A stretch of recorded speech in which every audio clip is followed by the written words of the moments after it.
Good evening and welcome to the latest edition of the Sportsballers podcast. My name is Eric. I will be hosting episode 125 of our show this week. I'm joined by Corey and Evan as always. We've got a lot, and I mean a lot of football to get through, both professional and college. So I won't be doing my state of the NBA at this point. It's only been 2 weeks. It's not really worth the effort at this point, especially with so many other topics to get through. So we're going to jump into all kinds of crazy stuff. We've got the postseason starting this week. We've got the college football championship. We'll look back a little bit at what happened at the end of the regular season for the NFL, and we'll get into some end of season awards that we kind of talked about, but before haven't the season fully started. prepared for. At least I haven't.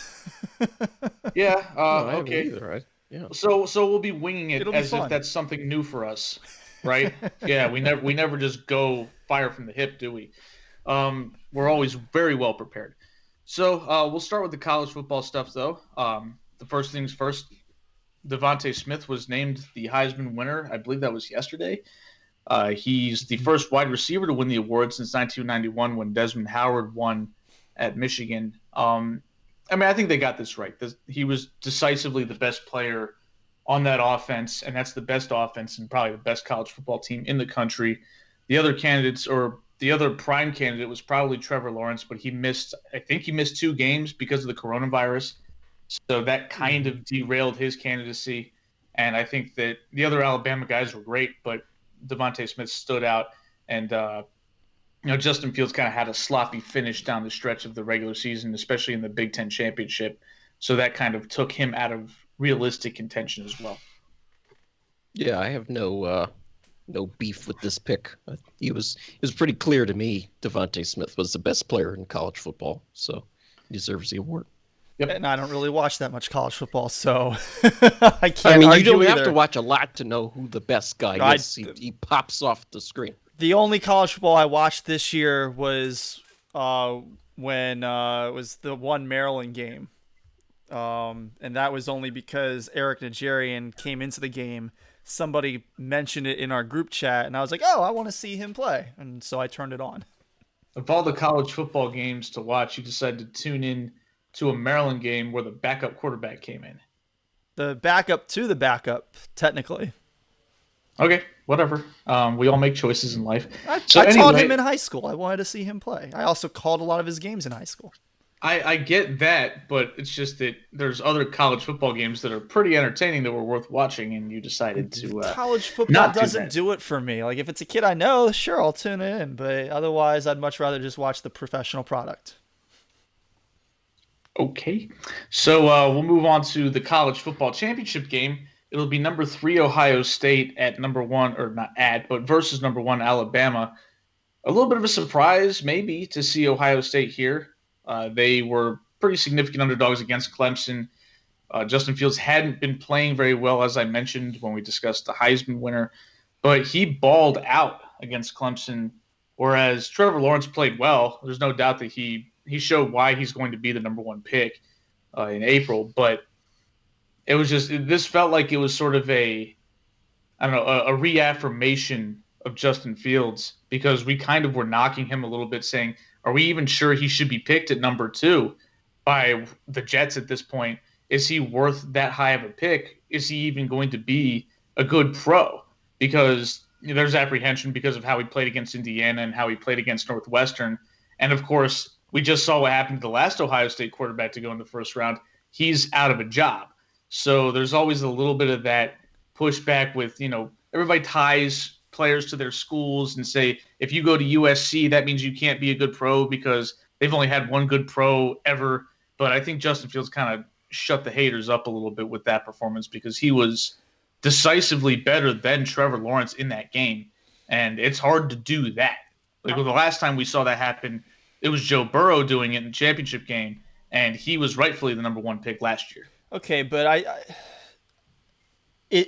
that doesn't necessarily, and it shouldn't necessarily shut up haters who think that Justin Fields might not work out in the NFL. And again, I don't watch enough college football to really have an opinion on Justin Fields and whether he can play it, whether he can do it in the NFL. But from Joe Burrow rightfully lost out in the competition at Ohio State to Dwayne Haskins. And yet it is so obvious that Joe Burrow is and will be the much better professional player than Dwayne Haskins. Dwayne Haskins might never get another shot in the NFL, and I wouldn't blame anybody for not giving him that shot based on what he's done both on and off the field. But he legitimately earned that starting spot over Joe Burrow at Ohio State, according to every Ohio State fan that I've known or that I've seen talk about it on any source, whether it's just a random YouTube video or somebody who's an actual analyst on one of these major networks. They all agree that Dwayne Haskins was better than him that season. So I hesitate to be like, oh, Justin Fields, he's going to be really good in the NFL. He might be. He also might not be. I don't think that his performance in a college game is by itself indicative of whether he will or won't have success. But that's all you have to evaluate. Well, sure, it's all you have to evaluate him on, but that's the thing. Evaluations are so often wrong at that level. So there's going to be haters, and guess what? The half of people who are haters and the half of people who are, who support him and think that he's going to be great, one of the two is going to be wrong, and we don't know which one of the two is going to be right. Okay, but you can make a safe bet that if a guy can't beat the best competition in college, he's not going to make it. So the fact that he had such a big game against an elite So does that mean team, that Trevor Lawrence is not going to make it because he couldn't beat the best competition? He couldn't beat in fact, he couldn't even beat who we thought was a substandard opponent. I mean, like I said, he still played a pretty good game. It's not like he played like crap. Justin Fields legitimately had bad games. Like, he underperformed as a quarterback despite the fact that they won the game. This was the opposite of that. This was him lighting it up and making pro-caliber throws. So if you were going to dismiss him as a pro because of what you saw before, this counteracted that. This was the counterpoint to that. And I don't understand what Dwayne Haskins versus Joe Burrow has to do with that, because Joe Burrow showed on the tape 2 years later that he was a pro prospect, and that's why he was drafted. It had nothing to do with what happened at Ohio State. It had to do with what he put on tape. Sure. And that's all we got. Sure. But again, you started this argument not so much talking about people who were, thinking that Justin Fields is going to be a bad pro player because he's had a few bad games this season. You started this talking about they're going to say that because he went to Ohio State, and this doesn't do anything for him in that department. For somebody who says, well, he went to Ohio State is not a system that develops good quarterbacks, because we saw what Dwayne Haskins did in a year as a starter at Ohio State. He lit it up for an entire year, and he sucks in the NFL. Okay, but I also didn't say I agreed with people that tie prospects to their schools. No, I know. I know you said that, but maybe there is something to that. Maybe we should agree with that. I mean, you've got one data point, literally one, to support that. No, we don't. We've had Ohio State quarterbacks. You brought up USC, and the fact that USC constantly churns out pro players who don't pan out. Okay, but Ohio State has only had one first-round quarterback picked in the last 10 years, or pretty much my entire life, and it was Dwayne Haskins. So this idea that the other guys like Cardale Jones, who was not considered a great prospect, or Troy Smith, who was not considered a great prospect, or Terrell Pryor, who was told to change positions and he did, that's not the same as a first-round quarterback, which is what Dwayne Haskins was. And we also know that Haskins was drafted in the first round because only the team was dumb enough to pick him there because Dan Snyder forced the issue. So I don't think my overall point is it's not really fair to say Justin Fields is the second coming of Dwayne Haskins, because for one thing, he looks like a better player on tape. And for another thing, you can't judge character based off of what helmet you have on or what uniform you wear. So fair enough. And that was ultimately the biggest concern. The biggest issue with Dwayne Haskins was the fact that he was not cut out to be an NFL player based off of what was up here in his head. And I don't think you can get a read on that based off of anything that somebody does in college unless they're having serious behavioral issues. Fair enough. So we've lost Evan for the time being. Hopefully he'll be able to get back in here. His computer froze, so it usually takes him about 5 minutes to get rebooted and all that jazz. So I guess I'm stuck talking to Corey about the college football championship, even though he Which is doesn't fine. watch I mean, and or doesn't care. well, I may not watch a lot of the games. Like, I mean, I'll tune in for the championship game. Like, I will watch that. But the funny thing here is, you talked about, it's probably a little bit of a surprise that Ohio State made it to this point. The fact that they had to beat a team that they were a substantial underdog to in Clemson. But it's funny because so often you have coaches, get upset at their players for giving their opponent bulletin board material. And when you have players who are complacent and maybe don't put their all into their preparation for a game, you can sometimes make up for a little bit of that with good coaching. If the coaches are focused, enough of that can rub off on the players to where even if they haven't prepared the way they needed to in the week leading up to a game, they may still be able to, overcome any issues that they have early on in a contest. When you have a coach who apparently was underrating his opponent, didn't have very high expectations for what they would be able to do. I mean, he still ranked them, but he ranked Ohio State number 11. Clearly, he didn't think that they belonged in the college football playoff. Clearly, he didn't think they belonged on the same field as his team. I have to wonder if there was any lack of motivation in preparing a game plan for this game, and if that maybe had something to do with their loss. Yeah, that's possible. I mean, the coach is the guy who establishes the culture in the locker room, and when Dabo Swinney's out there deliberately underrating a team in the rankings, like he knew Ohio State was better than the 11th best team in the country. He was just being a jerk. Yeah. And that's part of what he does is he's a jerk about everything. Yeah, he's become extremely arrogant over the last 5 years, and you could say in some instances rightfully so. He's had tremendous success at Clemson basically since 2015 or so, when he got to the national championship game against Alabama, and that they lost the first time to Deshaun Watson, then they ran it back the next year and won that game. So you can kind of get where it comes from, but this is where it kind of just became cartoonish. Like he was almost like a sports movie villain, where the other team's coach is just being mean to all the kids for no reason. Like this is kind of how that felt, where it's like you're not actually acting like a real person anymore. You're acting like a caricature, and that's kind of what he kind of got what he deserved a little bit, because Ohio State smacked them around, and he really should have known better because they played last year in the playoff, and it was an extremely close game. Like the Ohio State had the ball driving to take the lead, and were in the red zone, and Justin Fields threw an interception in the red zone. That's what ended the game. But it was a very well contested game, and frankly, Clemson was lucky to win. They got away with a lot of crap. There was a pretty controversial fumble six that got called back because of, it was a dispute of whether he had completed the process of the catch or not. And frankly, I thought the officials got that call wrong. And so it was just that close. It was a razor thin margin. So this idea that teams that were very similar had the same starting quarterbacks. I'm sure obviously a lot of Ohio State players left for the NFL. J.K. Dobbins was no longer there. He's playing for the Ravens, things like that.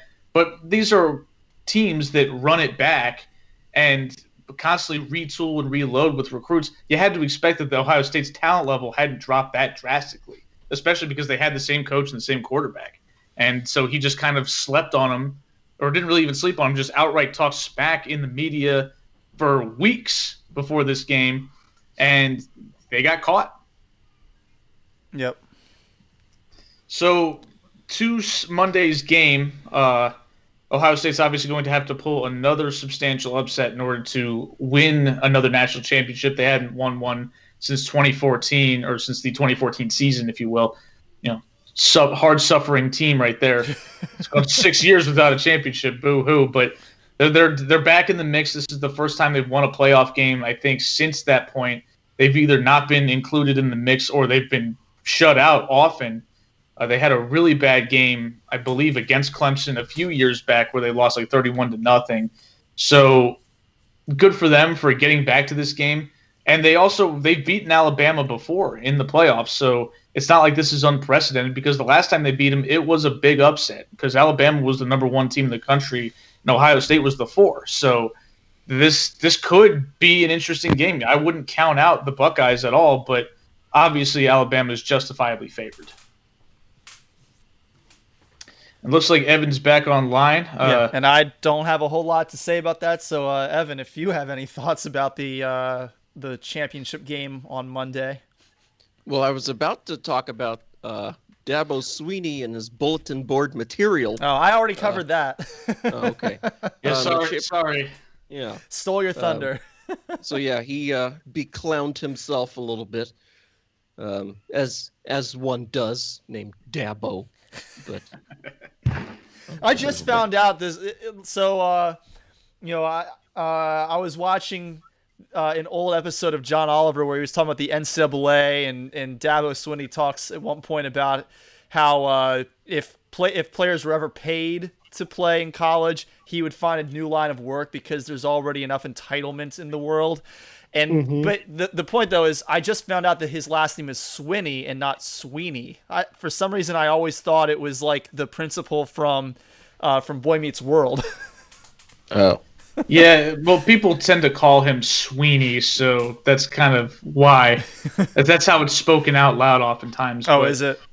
Yeah, and again, we've talked about this before. The guy with the $93 million contract doesn't want the players that make him rich to get any cut of the pie because they might get entitled. Right. Yeah. Really? The irony. Yeah. Jeez. So, I guess, Evan, do you have any thoughts on the national championship game? Well, I mean, I think Alabama's certainly the better team. I don't know what the line opened up at. I've seen some rumblings on Twitter that Ohio State's having COVID issues and that there's a chance the game could be postponed a week or something like that. So the line there. Opened at Alabama -7. It's moved to Alabama -8. Oh, okay. That's actually a kinder line to Ohio State than I thought it would be. I figured that Bama would be favored by 10 or 11 points, but I think like the I said, tide's gonna roll.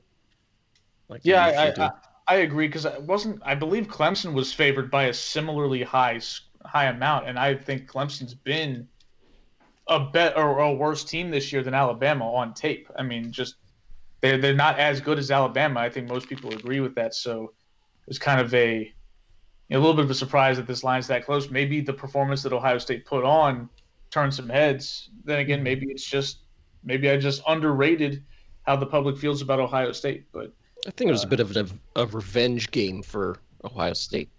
Last week. That was like I talked about that with Corey a little bit. How that was a factor. They played such a close and really, really exciting game last year against Clemson in the playoff, and one of the greatest games ever. Yeah, it was quite a spectacle. So, good for Ohio State for getting their revenge. Now they've got a bigger challenge, so we'll see if they can pull it off. So I guess we'll move on to professional football now, unless anybody else has any other thoughts regarding college. No. Okay, well then we're going to go to the pros.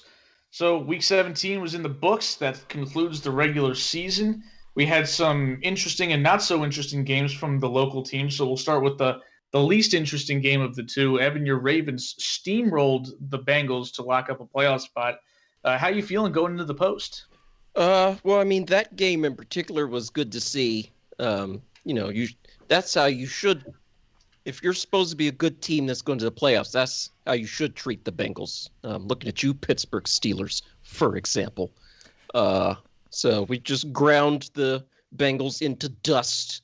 404 rushing yards on the day, which was, I've never heard of a team running for 400 yards outside of, when Georgia Tech was running the triple option. We were hosting Kansas one time, and we ran for at least 500 yards just on the ground. So a nice performance out of everybody. Marquise Brown caught the ball, which is, different. So it feels good. Going into the postseason, though, there's with this matchup against Tennessee in particular, I've got a lot of emotional baggage with this game, and we'll get to that later in the podcast. So, Evan, the record for the most rushing yards in a single game since 1951 is 407 by the Bengals in 2000. If you include pre-1951, it was 426 yards by the Detroit Lions in 1934 against the then Pittsburgh Pirates. Mm-hmm. Okay. Well, I mean, so it has happened, but it is very rare.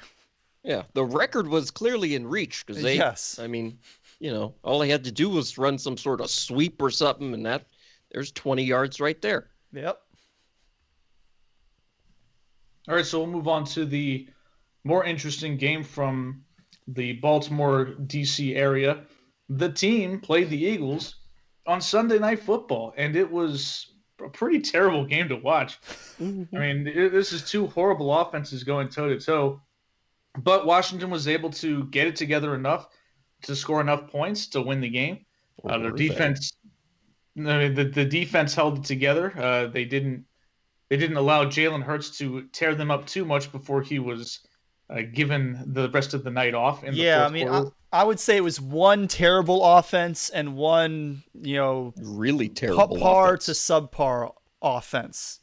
Washington's offense was absolutely abysmal. It was basically non-existent. Alex Smith finished second to last in Football Outsiders quick reads at quarterback this week. And then there's the team that lost to them.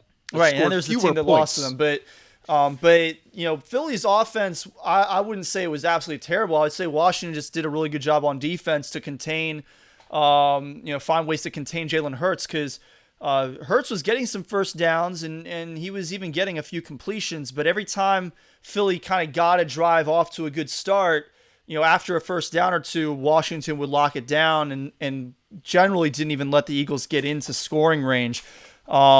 So, I mean, when you were watching Washington's defense on the field, I was entertained. I actually enjoyed that game from on that side of the ball. When Washington had the ball, I was like, okay, I don't even know if I want to watch this. This is so bad. Yeah, their offense is absolutely brutal. We're all very happy to see Alex Smith on the field, but man, he's so far gone from what he used to be. And what he used to be wasn't exactly what you would call exciting on the football field either. Yeah, he could be from time to time, but not on a consistent week-to-week basis. He used to be able to make some plays with his legs, which was sort of an underrated feature of his game. And he was obviously an adequately accurate quarterback, so he was solid. He was a solid football player. And right now he's very much dink and dunk, just don't turn it over, all that going on. So there was not a pretty offensive performance from the team, but with the exception of Antonio Gibson, especially late in the game. Antonio Gibson had a few really nice runs off tackle for key first downs as we were trying to ice things away and run the clock down. It was easy to ice things away when the Eagles put a different quarterback in there who couldn't play at all. Well, we still had to play their defense, that was nice. but yes. Sure, but defense, which is also terrible. So we'll move on to talking about the Eagles and what they did, which drew quite a bit of controversy when they decided that in a 3-point football game that they were going to pull their starting quarterback out and replace them with Nate Sudfeld, who I don't think I'd ever heard of before. And he was our backup for 3 years. Yeah, so he comes in, doesn't get the job done at all. And it was just an ugly state of affairs from there. The media was hating. Sal Paolantonio was on the field talking about how Eagles fans were furious. Giants fans were furious. Yeah, Giants fans were mad for reasons that they probably don't deserve to be mad for. They went 6-10, so they should just kindly be quiet. But, I mean, we talked about this a little bit on the chat. I did not like this from the Eagles. I thought that this was tawdry. I understand that it's week 17 and the Eagles have nothing to play for, but a lot of teams had nothing to play for, and they still went out and competed. The Texans competed. There was another team that was playing a meaningful game and competed and tried to win. So the Steelers didn't compete, but I think it's like we talked about how pulled half their team in the second half. It didn't matter because they were just kicking the crap out of the Dolphins. But I just don't understand why this decision was made. Like, the thing is, I don't have an issue with you sitting your starting quarterback if there's a football related reason to justify it, but I don't see that here because Nate Sudfeld can't play. And everybody and their mother knows that he's not really a good football player. He's been a third stringer for virtually his entire career. This is his first game action since 2017 where he spelled Nick Foles, who was already spelling Carson Wentz, who had sustained a knee injury. So we knew this guy wasn't going to come in and show us anything. So what was the point of this?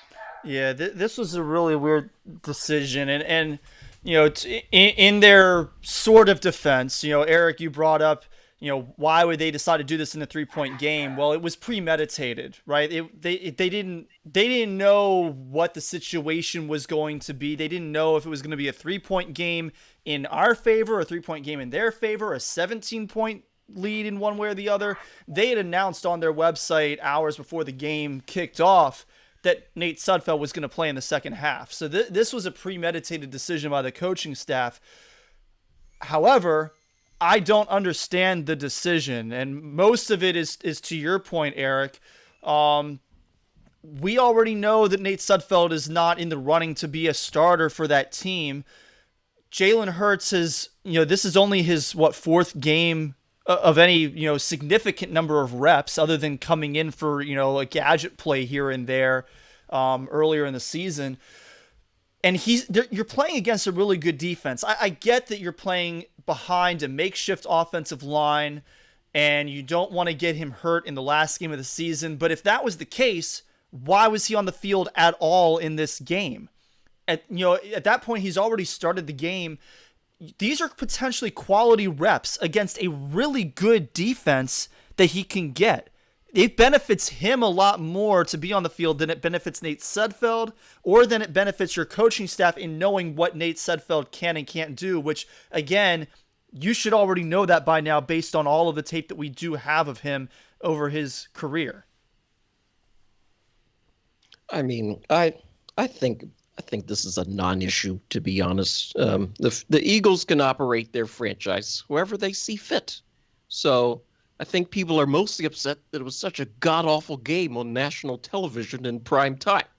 I agree with you, Evan. It was a strange decision, certainly. Well, but that's the thing. They certainly have the right. They certainly have the right to do that, in my opinion. I agree with you on that. I know Eric isn't necessarily on the same page as far as that goes. I think it's okay. I never think that tanking, so to speak, is okay. But if you have a legitimate football reason to do this, right? You're evaluating a player and you've got a good reason to evaluate them on the field, then sure, let them get some reps. I mean, if you end up losing, it helps your draft stock. If you end up winning, then, that's probably because this player performed better than you expected him to, and that's good to know.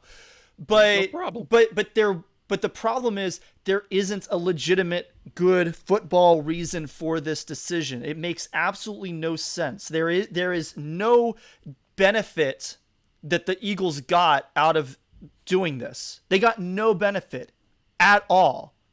None. I mean, that's subjective. I mean, they can make up some reason, like, a bunch of coach speak sound and stuff that they would give. Well, yeah, exactly. But it would be made up.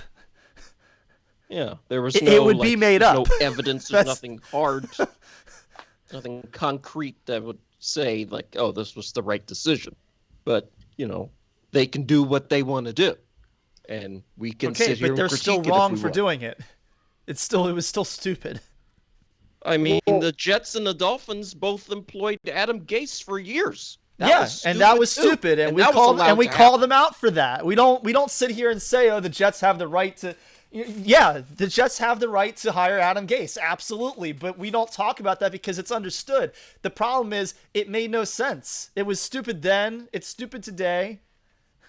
Yeah, and the NFL didn't step in and dock the Jets draft picks for being dumb and terrible. Okay, and I'm not sitting here saying that the NFL should penalize the Eagles for making this move. I don't have that stance. I'm still going to make fun of them and say that it was a dumb decision. Well, it sounds like we agree then. That's what I was saying, but yeah. we're trying to sit here and jump to their defense. There's no, I don't understand the purpose of jumping to their defense and pointing out that they have the right to do it. Yeah, I think that's generally understood that they have the right to run their organization, to run their team the way that they see fit. If the organization doesn't like it, then they can fire the coaching staff. If the NFL finds a serious issue, they'll handle that at the league level. It still was a dumb decision and made no sense. Yeah. There are some people I would like to attack, though. If anybody out there listening to this show thinks the Giants have a legitimate beef that they got screwed out of the playoffs, just turn this off now and go listen to Colin Cowherd or somebody, because that's a bunch of crap. Okay, there is no argument whatsoever that a 6-10 team got screwed out of the playoffs. I'm sorry, you lost to a bunch of teams that suck too. So get out. Yeah, there's no argument there. I frankly don't think that the team deserves to make it at 7-9. I think that's put the Dolphins in on that side of the bracket. Yeah, but them's the rules, and it's also the rule that teams, like Evan said, can manage their team how they see fit. That being said, the NFL has the right to regulate how that's done, and I'm not saying that means that they should mete out punishment for this, but going forward, there should be a conversation about how to address situations like this. I mean, we celebrated a few weeks ago when the NBA said they were cracking down on load management, that they weren't going to tolerate star players sitting for nationally televised games for reasons beyond basketball, like they're hurt or something like that. That's considered unacceptable because it's bad for the game. Now, it's understood week 17 there's going to be teams that rest their starters. You're willing to trade off, you're willing to sub-optimize some games in week 17 if it helps optimize playoff outcomes. Like, you would rather see a healthy Steelers team go into the playoffs than see them go out there and try to win a meaningless game and have Ben Roethlisberger get injured. It's understood that it's worthwhile to make that investment by sitting them for that week. The Eagles don't have that excuse. They're not going to the playoffs. They've been eliminated since the previous week. There's no reason to sit there and say, hey, nationally televised game, we literally moved this game to be on Sunday Night Football, but we don't care if you compete. That can't – I don't think the NFL can abide that. I think that's bad for the league, especially because they're looking to expand the season, which means as you get a longer and longer season, you are more likely to have more of these games where teams are eliminated for maybe multiple weeks, and if they just don't care, that's bad for the league. You got to go out there and try. Well, that could potentially be the case, but it could also be the case that it keeps more teams alive for more weeks. Like, it could go either way, and in some years it'll probably go both ways. It'll go one way in one conference and the other in the other conference. The point is, if you're playing in week 17 and you don't have an immediate reason to rest players, you shouldn't rest players. That's how it should be, and the NFL should encourage that. However, they can do so within their power. So enough about crummy football teams, at least until a little bit later when we have to talk about one of these teams playing in a playoff game. Let's talk about some crummy coaches, or maybe just misunderstood, but mostly crummy. Former coaches. We've had, I believe, only 3 coaches got fired over the course of this weekend / Monday. Doug Marrone lost his job with the Jacksonville Jaguars. I don't think that comes as a surprise to anybody. Adam Gase got fired again. No shocker there. Anthony Lynn maybe had a shot to hold on, but we thought he was going to go too. No. Yeah. After that debacle at the end of a half when they couldn't figure out, they ran on 3rd and goal and didn't get in and had no timeouts. I've seen 30 players on the field at one time. I've seen worse coaching decisions than that. Yeah, I've seen coaches hold on to their jobs despite debacles like that. So, and he's Dooley got fired. Remember that? And he's had a couple of, or he had at least one good season with them where they made the playoffs. So it wouldn't have been an utter shock for him to keep his job. But I'm also not surprised at all that he was shown the door. So I believe that leaves 6 or 7 vacancies for coaching positions available when you include. I believe Dan Quinn got fired. Matt Patricia got fired in the middle of the season. I think there was one other coach that got canned before the end of the season. But Houston. Yeah, so Bill O'Brien got fired after like week 4. Right. So Yeah. Very early. yeah, I almost forgot. Yeah, it's almost That was like 1,000 years ago. yeah, it was almost like Romeo Crennel was basically the head coach the whole year. So you Right. forgot Yeah. that they do have to replace him because Romeo Crennel is not actually the head coach. He was there on an interim basis. Yep. So it'll be interesting to see who gets interviewed where. Evan and I were a bit apoplectic that Jason Garrett was getting calls specifically from the Chargers. It was. They're going to ruin Justin Herbert's career. They seem determined to get these clown coaches in, so they can just have a great quarterback and lose a bunch of games. The first two of those firings that you mentioned, Eric, Doug Marrone and Adam Gase. Adam Gase doesn't deserve another shot as a head coach in the NFL. I know that he's had some, good stories as a coordinator, but even as a coordinator, I think he's washed at this point. Doug Marrone, he's been so bad in Jacksonville. I guess he could land somewhere. But Anthony Lynn, I like him a lot as a person. I hope that he gets another shot at some point to be a head coach. Hopefully he lands somewhere as a coordinator. But this season was just so bad for him because, we talked about that one decision at the end of a half that was really bad and kind of, started the conversation of, is he going to last after this year? Or is he going to get canned?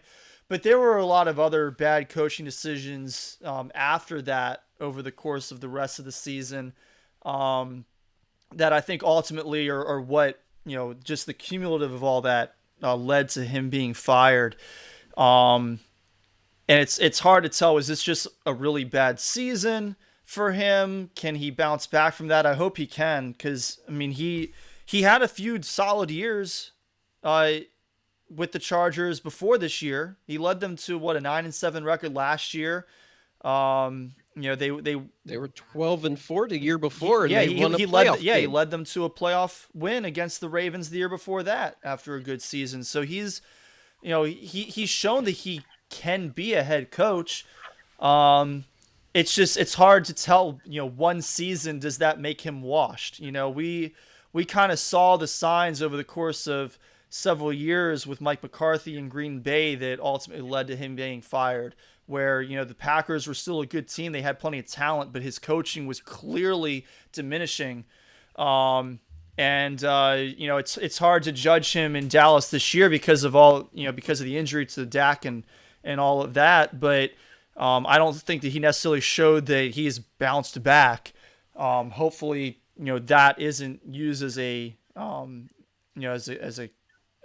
case for Lynn not getting another chance. Yeah, and the bigger issue to me was more than just a couple of halftime flubs or anything like that. It was the fact that they blew so many leads, and when you're constantly blowing big leads and costing your teams wins, that falls oftentimes at the feet of coaching. Sometimes fairly, sometimes not, but it's demoralizing to your players. And so when your players are down on morale, you tend to lose the locker room a little bit. Absolutely. So when that's the case, it just wasn't going to work with Anthony Lynn staying there. We talked about early in the season that I was worried that he was going to get fired because I didn't think at the time it was necessarily justifiable because of anything he had done. But, then he proceeded to have some really bad coaching flubs. And then I was like, yeah, I can't defend you anymore, man. Like you're toast. And that's kind of what happened. But I agree. He hasn't, in my opinion, he hasn't tarred himself nearly as much as Adam Gase has. Adam Gase should be persona non grata in any position, in my opinion. He's done. And Doug Marrone has had an eternity to right the ship in Jacksonville. And outside of that 1 year where they made the AFC Championship game on the back of an all-time defense, he hasn't been an effective coach there at all either. And he's been there long enough to establish some type of culture. And the culture that was established was not a good one. I thought Doug Marrone got fired after last season. I was surprised. I couldn't believe he kept his job. To learn back in the summer that, he's still the coach there? Yeah, it was 1 year too long, in my opinion. But they certainly couldn't keep him as they're about to bring in Trevor Lawrence. You've got to get somebody in there that can really groom that kid and make him live up to his potential. And I wouldn't risk Doug Marrone being that guy because he hasn't proven that he can coach anybody. So Yep. I wouldn't I risk agree. having Jason Garrett in there no, either. absolutely not. That's I- again non-starter. I do think this Chargers job's one of the better jobs that's available because they have a quarterback who's young, they have a nice stadium, they don't have demanding fans that expect you to win all 16 games every season.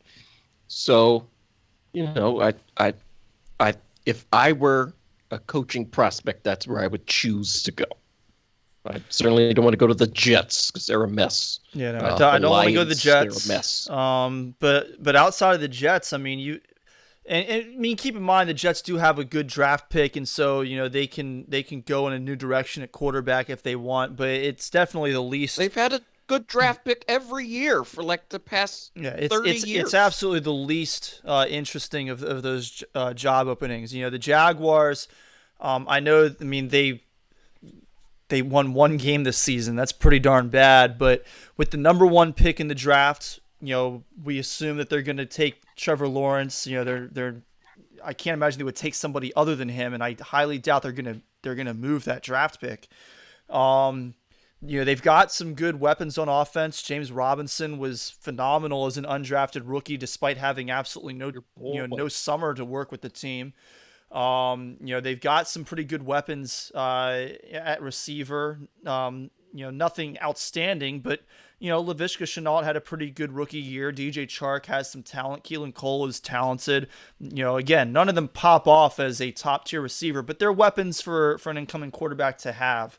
They're above average, I would say, as a unit. The defense, not so good, but you can try and build that up. It's an intriguing place to go. I would say guys are gone. What's up? Jalen Ramsey's and all those good defensive players got sent up the road. Yeah, so you got to build that back up. Houston got one of the best quarterbacks in the league right now. Again, wide receiver core is decent, especially once Will Fuller comes back from his suspension, if he can stay healthy. It's decent. I didn't say it's outstanding, but you've got some good receivers. Randos. Brandon Cooks is not a rando. Brandon Cooks has broken 1,000 yards with 4 different teams now in his career. He's not a rando, and that's disrespectful. The problem with those receivers, though, is you said it, Corey.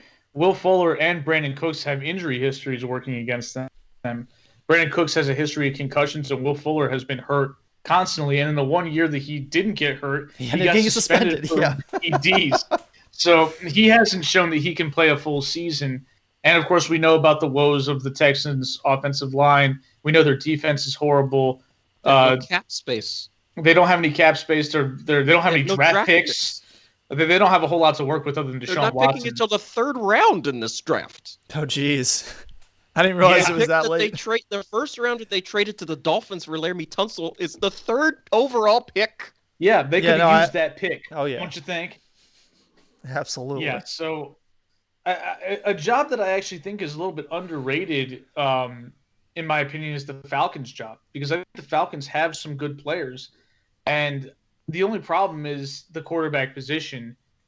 Matt Ryan is, in my opinion, on the downside of his career. He's declining. And at the same time, what's the Falcons' option to replace him? That's where it kind of leaves me a little bit hinky about it. But if somebody just retired, he's gone. Well, I don't think Matt Schaub was a viable replacement anyway. They love Matt Schaub here. I don't blame them for loving Matt Schaub. Matt Schaub's been a great guy for them historically, but I wouldn't want him starting for my team. Well, the one thing, though, as far as the Falcons' job is, you got to be a little bit nervous when you've got an owner who says that no player is off limits, not only including Matt Ryan, but also including Julio Jones. Do you really want to come in and immediately lose the best receiver on the team? I mean, I know that Calvin Ridley had a great year this year, but Julio Jones, when he's healthy, is still better. I mean, it's not like those guys are just going to walk, right? They'll trade him to a Texans-like team that's willing to give up all their draft capital for, some guys who aren't as good as what you gave up to get them. So, they're probably in for some rough years with Matt Ryan and Julio Jones. So if they trade them They'll certainly be in for a rough year or two. Well, sure, but they'll that's the thing. How many coaches want to go in and accept that it's going to be a rough year or two? Yeah, it can be good at the other side if you build it up right, but I don't know if that necessarily makes it, creates a very a situation that you're going to be really excited and jazzed about going into. Yeah, but there's only 32 of these jobs. Yeah, that's the thing is the jobs are, there's more demand than there is supply here, or more supply than there is demand. So, or one of those two. I don't know. I'm struggling. Depends on which perspective you're coming from. Yeah, exactly. There's a lot of people want these jobs, and there aren't very many of them. So a lot of demand. If you're an owner of one of these teams, there's more supply than there is demand. Sure, whatever. But the point is, we've seen brilliant coaches who we thought were going to be great head coaches take jobs where they might have had to wait a couple of years before they could really hit their stride. Kyle Shanahan did that with the 49ers. He took that job before they had any idea who was going to play quarterback for them. And before they had any real pieces in place either. They went and had tremendous drafts. John Lynch did a great job building that defense. Yes, he did. They traded for Jimmy Garoppolo. They really did all the right things from there, but there were a couple of years where they had to go through some struggles. I mean, he took that job in 2017. They didn't make the playoffs until 2019. They went to the Super Bowl, and then this year they've had injuries, but we figured that if they're healthy, they're a really competitive team in the NFC as well. But It took that couple of years to build that around, and the key was that ownership committed to them, gave both Lynch and Shanahan 6-year deals, and basically said, we're going to give you the time to figure this out, and it paid off. The Falcons' GM job is open as well, if I remember correctly. They got rid of Dimitrov. Yep. So we'll move into some other information from Week 17. The Cleveland Browns are back in the postseason for the first time since 2002. So it's breaks an 18-season drought. They didn't 17 season, but 17. But yeah, first time we've been able to talk about it on Twitter. Yes, I mean, I was in the 7th grade the last time they made the playoffs. I wasn't paying enough attention to football to know they made the playoffs. So when I learned about that like a few years ago that the Browns had made the playoffs in 2002, but I wasn't watching football closely enough to be like, oh yeah, that was a playoff team. The only teams that I knew really were in the playoffs were usually the teams in the Super Bowl at that point. Or I if only the knew team about made it. Yeah, I mean, I vaguely remember watching them play a playoff game that year, but I also was not paying like super close attention. Yeah, I couldn't tell you who they played and lost to at all. So pretty sure they I played knew the about Ravens. It 'cause they played the Steelers. I thought they played the That's Ravens in that Steelers. postseason. That's right, I guess it was the Steelers. Yeah, they got the boat Steelers raced again. Yep, they get to play the Steelers after they beat the Steelers, edged them out in Week 17 when the Steelers weren't playing their starters. But that's not really – we'll focus on that when we get to the picks. But, I mean, this is obviously awesome for those fans because Browns fans, you certainly can't call them fair weather. Oh, no, Like, not at all. They're there every year despite some of the worst suckage any franchise has experienced. And they still fill up that stadium when they're allowed to. And it's good. It's really a good for them type of moment, especially because Cleveland sports right now is going through some hell. LeBron James left. The Cavs suck again. The Indians, or the baseball team, if you will. I've been calling them CBBC. I don't know. Cleveland Baseball Club. Fair enough. As far as I know, they're still going by the I words, if you will. But. They are not exactly in a happy place either. I will. So the Browns are kind of somehow the most exciting team in Cleveland, which hasn't happened in my life. That's not a high bar to. No, not at all. Not at all. And when you're an 11-5 team that had a negative point differential to get into the playoffs, it feels a little bit like fool's gold. But when you're a Browns fan, you'll take what you can get.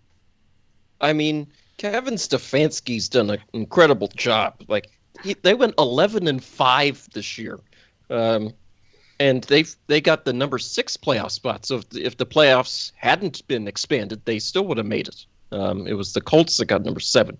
But Kevin Stefanski, 11-5, he's already won more games than each of the last 1, 2, 3, 4, 5, 6, 7 Browns head coaches. cow. So, yeah. Freddie Kitchens went 6-10. Greg Williams 5-3. Hugh Jackson 3-36-1. Mike Pettin 10-22. Rob Chudzinski, I don't know who that is, 4-12. Pat Shermer 9-23. Eric Mangini 10-22. Oh my God, was Romeo Pat Shermer Crennel, really that many coaches ago? 40. I can't believe Pat Shermer is that many coaches ago. Yeah. That is hilarious. Yeah, so good for the Browns. He's the only one to have a winning record since. We got to go way back to Marty Schottenheimer. Oh God. Other than Back in the Greg 80s. Williams, who was 5-3 in his 8 games, but he was an interim head coach. But yeah, got to go all the way back to Marty Schottenheimer, the last Browns coach who had a winning record. Good Lord. Yikes indeed. So congrats, Browns. We'll talk about you a little later. See what the rest of my crew thinks about your playoff fate. But for now, we'll move on to revisiting our preseason predictions, which, I guess we'll do that. So, Evan, you wrote it all down, so I guess I'll let you kind of run the show a little bit here. Yeah. If I can decipher my own handwriting. Oh, God. From August. So I believe that let's start. I guess we'll start in the AFC. I think I had the Patriots winning the division, which was yes, bad. you did. That was wrong. That's very wrong. I think you guys probably both had the Bills. Mm-hmm. But I did have the Bills as a wild card team. Yes. Did I have the Bills as division winners? Yes, you do. You have them as the number 2 seed as well. Woo! So you nailed that one. Stuck that landing. I'm good. Uh-huh. We all picked the Ravens to win the North. That wasn't right. I did not. Eric, you and I picked the Colts to win the South. I think they tied for it. They did, but the Titans had the tiebreaker. Yeah, Corey picked the Titans. We all had the Chiefs number 1. Let's see. The wild cards, I had Steelers, Titans, and Patriots. I picked the Browns initially and then scratched it out. I'm like, they're not going to the playoffs. That's crazy. I put the Patriots in. They missed it. Corey, you had Steelers, Patriots, and Broncos in the playoffs. Oof. Stinky. Yeah, I do remember that Broncos. And pick. Eric, you had Steelers, Titans, Bills in the playoffs. So at least I had the 3 wildcard teams that I picked at least all made the playoffs. Yeah. I just didn't have them in the right spots. Mm-hmm. Yeah. The AFC kind of turned out to be kind of chalky. The NFC, however, was a mess. So let's just start in the North. Corey and we picked the Vikings to win the NFC North. That wasn't right. Yikes. Eric, you picked the Lions to win the NFC North. That also wasn't right. Wow, we were all terrible. We were hating on the Packers so hard. Apparently. I thought the Packers were going to stink. And they're the top seed. None of us have the Packers in the playoffs. Jeez, and they're the number 1 seed. Yeah. Wow. Right. Yeah, missed that.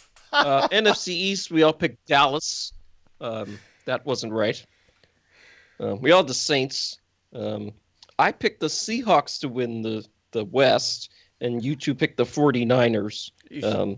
I'm not going to say the 49ers was a terrible pick. No, a lot of that was their injuries, but they probably still, even healthy, they might have, but it would have been tough to beat the Seahawks. Yeah. So I don't think that's a bad pick. In the wild cards, I had 49ers, Buccaneers, Lions. So you also had Buccaneers. Yeah. Corey, you had Buccaneers, Rams, Seahawks. I think that's okay. Good. So I've got okay. And then, Eric, you had Buccaneers, Seahawks, Eagles. So, there's no colossal misses there. Yes, the Cowboys pick wasn't way off in the NFC East. So my only awful pick was the Vikings. Yeah, I think that's my worst pick of the division winners. I thought sure the Lions. Because we thought the Packers would be so bad that the Lions would seize the opportunity. We thought this would be the division that would have a 500-ish right. Yep. division champion. Yeah. But it turns out the Packers rolled. Yes, they did. Onto the awards. We all picked Mahomes to win MVP. I don't think that's going to happen, but that's not a bad pick. Coaches of the year, I have Sean McDermott, and you two picked Bill Belichick. Well, Sean McDermott is definitely a candidate. I don't know that he'll get it, but he's at least a candidate. Bill Belichick, not so much. Offensive players of the year, I have Chris Godwin. Corey, you picked DeAndre Hopkins, and Eric, you picked Christian McCaffrey. So, Eric probably would have been right if CMC hadn't gotten hurt. He was amazing in the games that he played. Yeah, well, they don't give you credit for the ones you don't play. No, and that's why I said if he hadn't gotten hurt. He played 3 games. Oh, he played 3 games. Excuse me. Yeah, he played the first 2 games, got hurt in the second one, came back like in the middle of the season and got hurt again and missed the rest of the year. And he scored 90 fantasy points in those 3 games. Wow. Defensive player of the year. Eric and I have Aaron Donald, and Corey, you picked TJ Watt. No bad picks there. Offensive rookie of the year. Corey and I have Clyde Edwards-Helaire. That's not right. And Eric, you picked Joe Burrow, which is also not right. Yeah, those were whiffs. Eric had a better pick than us, I think. Though I think if Joe Burrow had stayed healthy, he would have at least been in the conversation. Had a shot, yeah. He was playing well. Defensive rookie of the year, I picked Patrick Queen. He had a good year, but y'all two picked Chase Young, who's going to win defensive rookie of the year. No doubt. Yeah. Comeback player of the year, Eric and I have Ben Roethlisberger. And Corey, you picked Cam Newton. So, yeah. And then finally we predicted who was going to get the number 1 pick. Corey, you said the Giants. That didn't happen. Eric, you said the Washington football team, who is in the playoffs. And I picked a team called the Jacksonville Jaguars. There you number go. 1 overall pick. Nailed it. Yeah.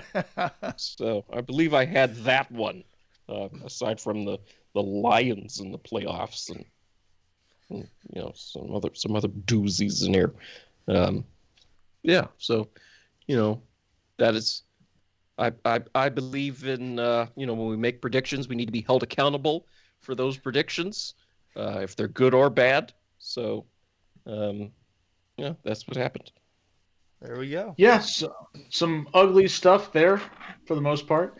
I'm happy I got better at prognosticating during the season as we were picking week to week, but preseason was a hot mess to say the least. I'm gonna blame it all on COVID and say that it doesn't count, or that it was rigged. There was fraud. Don't storm my house and break my windows though, because I will shoot you.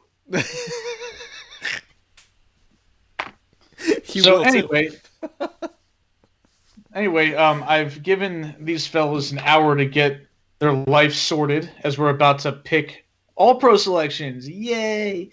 We'll start with offense. All pro at quarterback. I think we're all probably going to be in agreement here, but I'll let you guys discuss it first.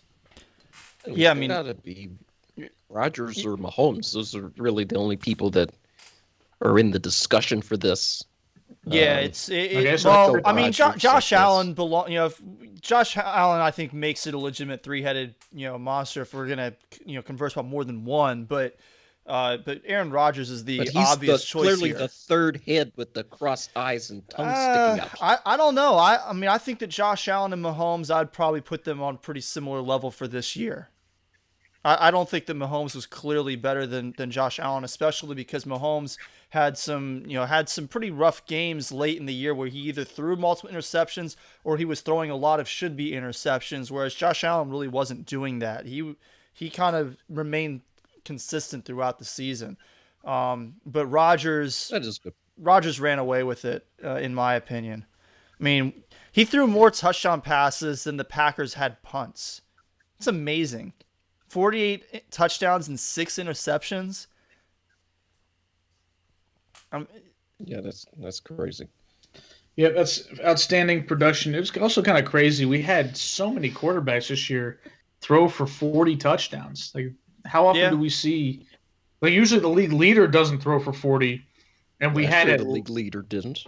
Yeah, like we usually see maybe one guy every once in a while. Like, it's not even every year.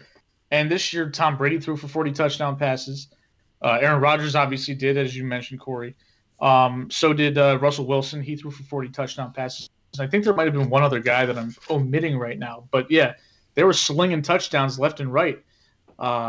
Big part of the reason why Rodgers had such a great year statistically in terms of that volume, 48-6, the second highest single-season pass rating of all time, and yet his DVOA was only like 32 or 33, which is really good, certainly MVP worthy, but not historically good. But that's because the whole league was seemingly lighting it up, so that Rodgers' numbers, by comparison, didn't look as dominant as the raw totals that we're used to seeing. Yeah, you got the three. So there was only three. Brady, Wilson. Mahomes threw for 38, and Allen threw for 37, and then Cousins with 35. So it was just 3 with 40, but still more than we're used to seeing. Another interesting stat on Aaron Rodgers, Pro Football Focus has a big-time throw to turnover-worthy play ratio, which I'm not sure exactly how they define big-time throw. I'm assuming it's 20-plus air yards or something like that. But turnover-worthy play would be a play where, like, a defender could have made the interception or whatever. And Rodgers's his big-time throw to turnover-worthy play ratio was 43-11, which is also really good. Oh, yeah, no doubt. I think we're all in agreement that Rodgers was tremendous this year. It was sort of I don't know, it was weird because he had been so underwhelming based on the standard that he had set for a pretty long time. Like, it had been ongoing for about 5 seasons where he just wasn't the same guy as he was from like 2010 to 2014. And then this year, it's just like, yeah, just kidding. I'm still great. And, I think it's good for football to see him out there being elite again because, he is an all-time great player. And it's good to see some of the old heads be able to stick around. I mean, I honestly think the fact that Tom Brady is still as good as he is good for football. I think the fact that Drew Brees is still a competent quarterback, same with Phillip Rivers, I think that's good for football to keep the good guys around because the guys replacing them, they might suck. So hold on to the good guys while you can. Yeah, there's no guarantee that, any of these rookies are going to be the greatest thing ever. I mean, we've seen, like, Tua's had his struggles, certainly. Oh, yes.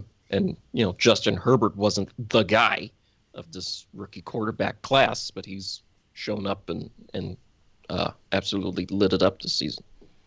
Yeah, Herbert's probably the guy that he's probably the first quarterback based off of just his rookie year that I'm absolutely confident he's going to make it. Like, I've never seen, like, in a long time somebody be that good where I think it will last. Like, RG3 had his great rookie year, but even before he got hurt, we were all kind of looking and saying, can this last? Whereas Herbert, the way he plays, there's no doubt that he's going to be able to stick. So we'll move on to running back. I'm going to go out on a limb and say that we're all picking Derrick Henry. Am I right? Or am I right?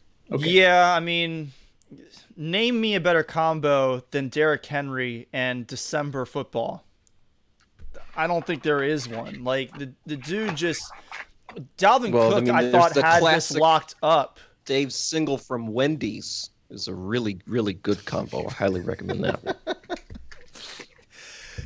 I thought that Dalvin Cook had this thing locked up, and then Derrick Henry just, as he does, turned it on in December and in January this year. Ran for well more than 200 yards on Sunday in order to eclipse 2,000 yards. And when you eclipse 2,000 yards, you've got to be first team All Pro at running back. You just you can't snub that guy. Yeah, I didn't really consider Dalvin Cook as a candidate because one, his team didn't make the playoffs, and that matters. Two, he had a lot of volume in Does terms of it to all yardage, pro but selections though? oftentimes if you make the playoff teams have disproportionate numbers of players, even with guys might have been individually not as good as some guys that didn't make the playoffs. And another thing that works against Dalvin Cook, in my opinion, is the fact that he fumbled as much as he did, and also the fact that he had a ton of touches, and yet Alvin Kamara was still within a stone's throw of his total yards and had significantly more touchdowns.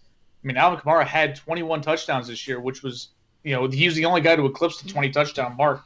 Frankly, I think he was a better choice for a second team All Pro or potentially a flex, which we'll get into soon, as an option there. I think that he's more worthy of an All Pro selection than Dalvin Cook, who was great this year, but just the fact that he kind of was only ahead of Kamara on most people's lists, probably because purely of volume, not because of any type of extraordinary ability that he had over Kamara. Yeah. So I mean, Kamara finished with the most total DYAR out of the three of them. So. Yep. And the reason why I didn't put Kamara ahead of Henry is just because Henry rushed for 2,000 yards. Okay. That milestone speaks for itself. Like you can take all the advanced stats all you want. When you rush for 2,000 yards, you're the guy. Sorry, you just have to be, especially when you're sort of the anchor of a playoff offense, which is what Derrick Henry is. So we'll talk about wide receivers now. Pick two, guys. Who you got? I'll take Devontae Adams and Stephon Diggs. Yeah, those are probably the best guys. Can't really think of anybody off the top of my head who really should. My third pick is going to be my flex, so I'm not going to. He didn't play this year. Yeah, I'm not going to say who my third is because he's going to be my flex, but yeah, those are my two guys. Certainly nobody on the Ravens. Yeah. You mean Marquise Brown's late season resurgence didn't do it for you, Evan? I mean, Ravens are finally trusting their soldiers. But, Yeah, I've got Diggs and Devontae Adams too, with a slight apologies to Tyreek Hill as well. He had a tremendous year. So let's get to that flex position. Who do you guys got as it could be any position other than quarterback offensively? So it's not you got as that flex guy? Darn. I mean, yeah. So not Marquise Brown. I think Alvin Kamara certainly deserves a look here. Dalvin Cook deserves a look here, and then one of the wide receivers who we haven't mentioned yet. Whoever Corey's keeping a secret. Yeah, I'm taking Justin Jefferson as my flex. Really? Yep. He was absolutely amazing in his rookie year. I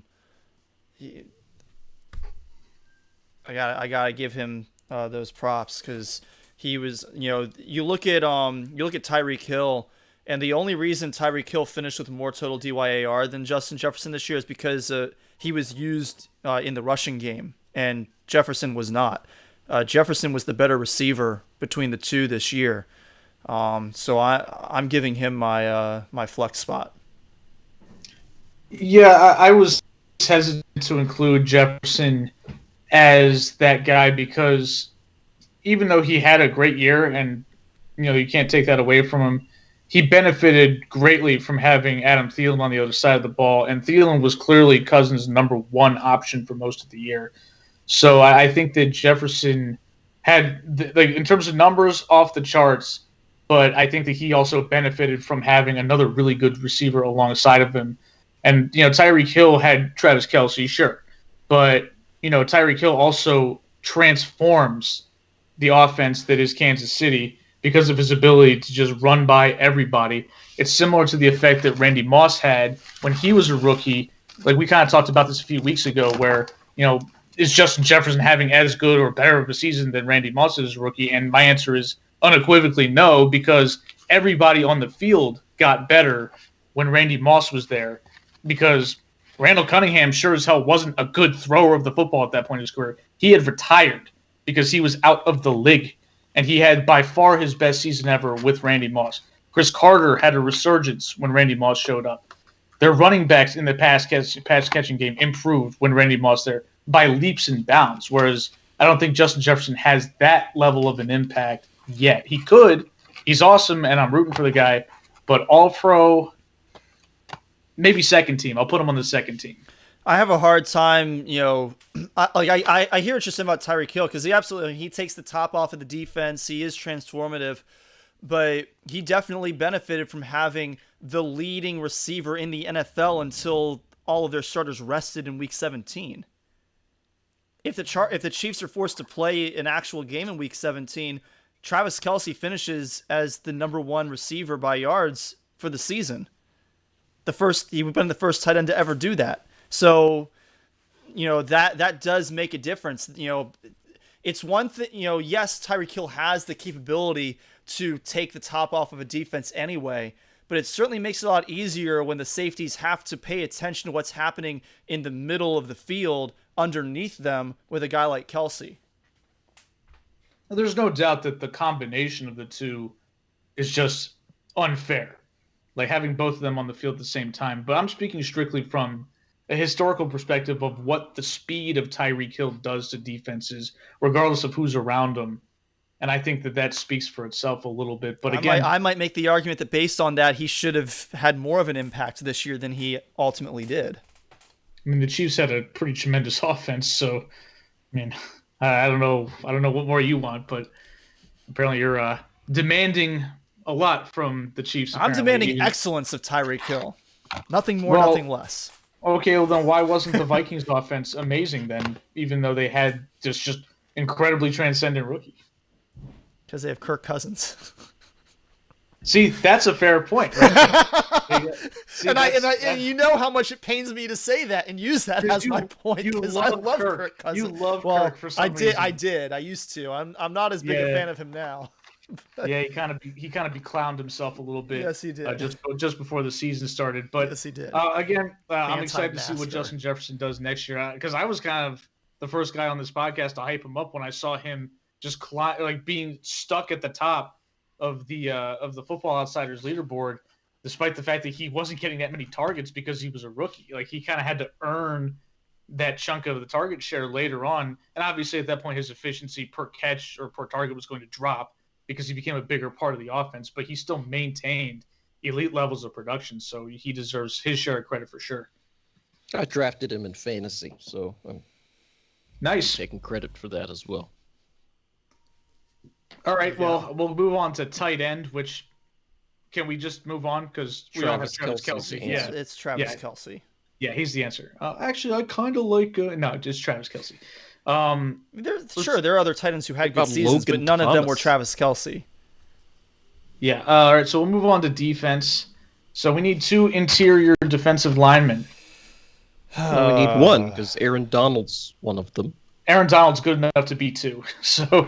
Yeah, that's true.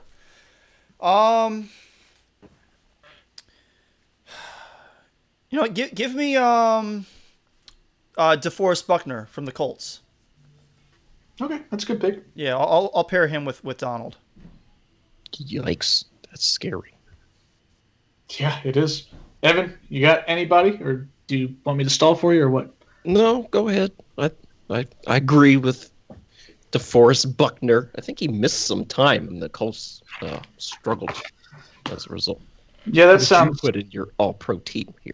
I figured that DeForest Buckner would be the hot pick, so I zagged a little bit and went with Cam Hayward. He had a tremendous year for the Steelers. The Steelers had an incredible defense that had them looking like they could go undefeated, so that kind of stuck in my memory. So I decided to roll with him. And I've got other Colts in my defense, so I'm kind of looking to move somewhere else. Yeah, I mean Hayward had a good season. The only reason I decided not to use him is I don't want to have too many Steelers, and I'm gonna take my defensive player of the year pick from the preseason as one of my edge guys. So, all right. So, okay. When I say DE, I mean defensive end puts his hand in the dirt, not a linebacker who rushes the passer. like T.J. Watt. So pick 2 defensive ends. I would qualify T.J. Watt as sort of. I would still defensive count ND. T.J. Watt as that, but I guess if you're going to force me to make him a linebacker, I'm going to. then give me Mack and Garrett. I'll go chalk there. I mean, is Khalil Mack Even an though outside I guess linebacker, Mack or is sort he of a an outside linebacker defensive too. end? Yeah. So all right, fine. I'll amend this because it's a pain in the ass to think of actual edge 'Cause, rushers. like- So yeah, go ahead. We'll just I mean, label you're edge. just smushing a 4-3 on us when it's not as rigid as that. I'll accept it. We'll move on. Pick 3 edge guys. 3 I edge mean- guys now. Okay. Yeah, 3 edge guys. That's what I'm saying. I make the rules here. I'm hosting. Then give me Oh, T.J. okay. Watt, Well, I mean, Khalil it's Mack, and Myles Garrett. T.J. Watt. Yeah, those 3. Perfect. We're all in agreement. Let's move on. All right. How about some inside linebackers? Give me 2. Just give me 2 inside linebackers. Fred Warner is a no doubt. That's a shoe-in from the 49ers. The guy from the Colts, Leonard. Darius Leonard. Yeah. No doubt. Darius Leonard did have a good season, but I'm gonna take Eric Kendricks from the Vikings as my second interior linebacker. Yeah, I've got Darius Leonard and Eric Kendricks. Corey, you said you had Fred Warner as well. Yeah, I'll put Fred Warner as my top inside linebacker for the year. He was a big reason why the 49ers defense was still viable with all of those injuries this season. I mean, he's the leader of that defense. Without him, that defense crumbles. Yeah, I agree with you there. Absolutely. So give me a couple corners. Who you guys got? I mean, Xavier Howard is obviously the number one. Yeah. we've been pumping him up, for weeks now. Give me Marlon Humphrey. Okay, homer pick. That's cool. Mm-hmm. Yeah. All right, so I've got Xavier Howard and I've got Jalen Ramsey. Ramsey had a tremendous year guarding number 1s this year. He erased DK Metcalf. He's taken away a lot of really good receivers this season, and I think that he's had that big of an impact kind of year. So I went with him as my second guy behind Xavier Howard. Didn't he get in a fist fight with somebody, with Golden Tate or somebody? I mean, those are 2 guys that definitely would get in a fist fight, so that wouldn't surprise me. So Yeah, that was post game. Yeah, I remember that happening. I was gonna take James Bradbury as my number 2 cornerback because I expected somebody to take Jair Alexander, but I guess I'll take Jair Alexander from the Packers because he was exceptional this year too. Mm-hmm. Yeah, he had a great season as well. So safeties, I've got Adrian Amos as one of mine from the Packers. He was awesome this season. What do you guys got? I've got no idea. Yeah, Amos I think was probably the best safety of the year, in my opinion, and I'll take Justin Simmons from the Broncos. Yeah, that's who I had as my. I don't even know who that is. Yeah, both those guys were awesome this year. John Johnson III for the Rams was also really good, but Johnson III. Yep. But I already had Jalen Ramsey in the secondary, so I decided to roll with Simmons and Amos. So he's John's son. Well. Yeah. Yes, that's true. The third. Yes. Very astute, Evan. So we'll get to some. We kind of kicker on here. Do you really want? Well, we also need a defensive flex. No, we don't. I want the defensive flex because I want to put Chase Young on my first team. Okay, fine. You had 3 edge rushers, and yeah, but I wasn't gonna put Chase Young ahead of those. I gave you an extra edge rusher, and you were just like, "Oh, I need an extra one." Goodness gracious. Yeah. Okay, fine. Chase Young is your flex. I don't have a flex. I don't care. Are we gonna move on? Justin Tucker for kicker. Well. Okay, Evan's got Justin Tucker. I mean, a lot of people had some really good years. I'm going Younghoe Koo. Younghoe Koo had a good season. Rodrigo Blankenship had a really good year for the Colts too. Yeah, he did. I don't remember him missing any kicks. I just remember always enjoying when he was getting ready to kick because he had the specs, Yeah. and then he made the kick, and it was awesome. I have a really hard time liking him. Is he Georgia?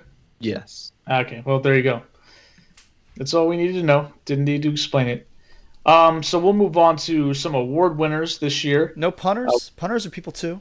We're done. We're done with the All Pros. What about return specialists? I wanted to make fun of Steven Sims. No, you can make fun of Steven Sims later. Okay, so offensive rookie of the year. Who you guys got? Justin Herbert. I'm sticking with Justin Jefferson, my midseason pick. I was gonna say you better have him as your offensive rookie of the year if you're putting him on the damn All Pro team. Yeah. I'm gonna agree with. Actually, it's tough because Herbert definitely deserves it. But midseason, I picked Justin Jefferson because I kind of wanted to move away from quarterbacks, so I'm going to stick with that too. Yeah. Well, Justin Jefferson, I mean, he had a tremendous year, and I don't think it's wrong to say him. Sure. I mean, it's a quarterback bias in terms of them getting more credit when stuff goes well and more blame when stuff doesn't go well. So, the league sort of leans quarterback.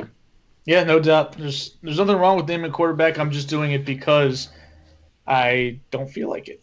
So, defensive rookie of the year, I think we all agree Chase Young is the guy. Yeah.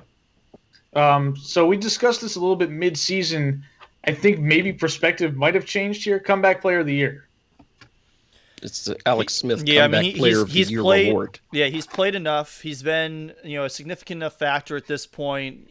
Alex Smith. I mean, the Washington football team went 4-1 or 5-1 with him as the starter, and their one loss was a good game for him.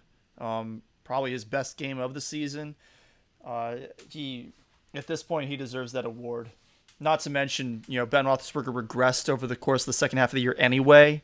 So, yeah, that argument kind of goes away for me, regardless. Yeah, because that was your argument mid-season that Ben was having a really strong year and that Alex Smith had barely played at that point. Right. But at this point, Smith is, probably the reason or a key reason why the Washington football team made the playoffs. Yeah, I mean, our defense has been amazing, but if he's not in the lineup, managing things on offense, they don't win. They don't beat the Steelers, and they're not in the playoffs. Nope. Yeah, I agree 100%. And Ben had a little bit of a regression down the stretch, which kind of took a little bit of shine off of his candidacy, especially when you start considering just what Alex Smith had to go through to get back. And that's ultimately, I think, what the award is more about versus how good you were necessarily on the football field.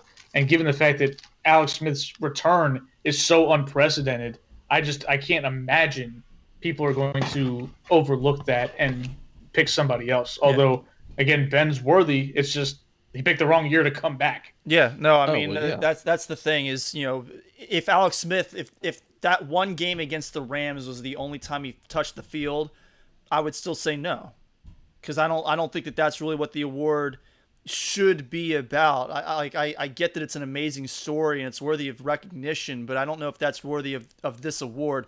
He's played substantial snaps at this point. He's a part of the team. He's the reason why they're here. And he's not just out there as like some charity thing either. He's helping the team win. Right. Which is something that it made sense to me when people said stuff like the fact that he was even on the field, he deserves it just because it's such a tremendous comeback. Yeah. But it would have felt a little, cheap. Whereas now it's 100% legit. You can't possibly say it's, some feel good story. He's earned the hell out of that award at this point. Absolutely. Yeah. I think they should name the award after him. I think the guy, he almost died. Yeah.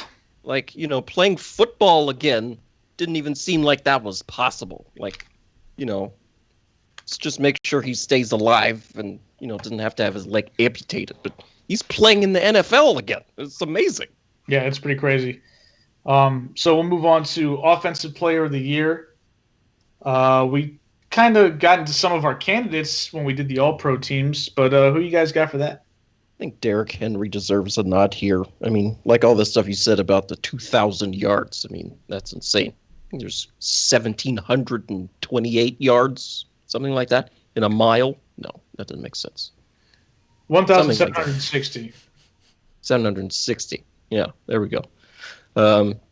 So, that's insane. Offensive Player of the Year, definitely.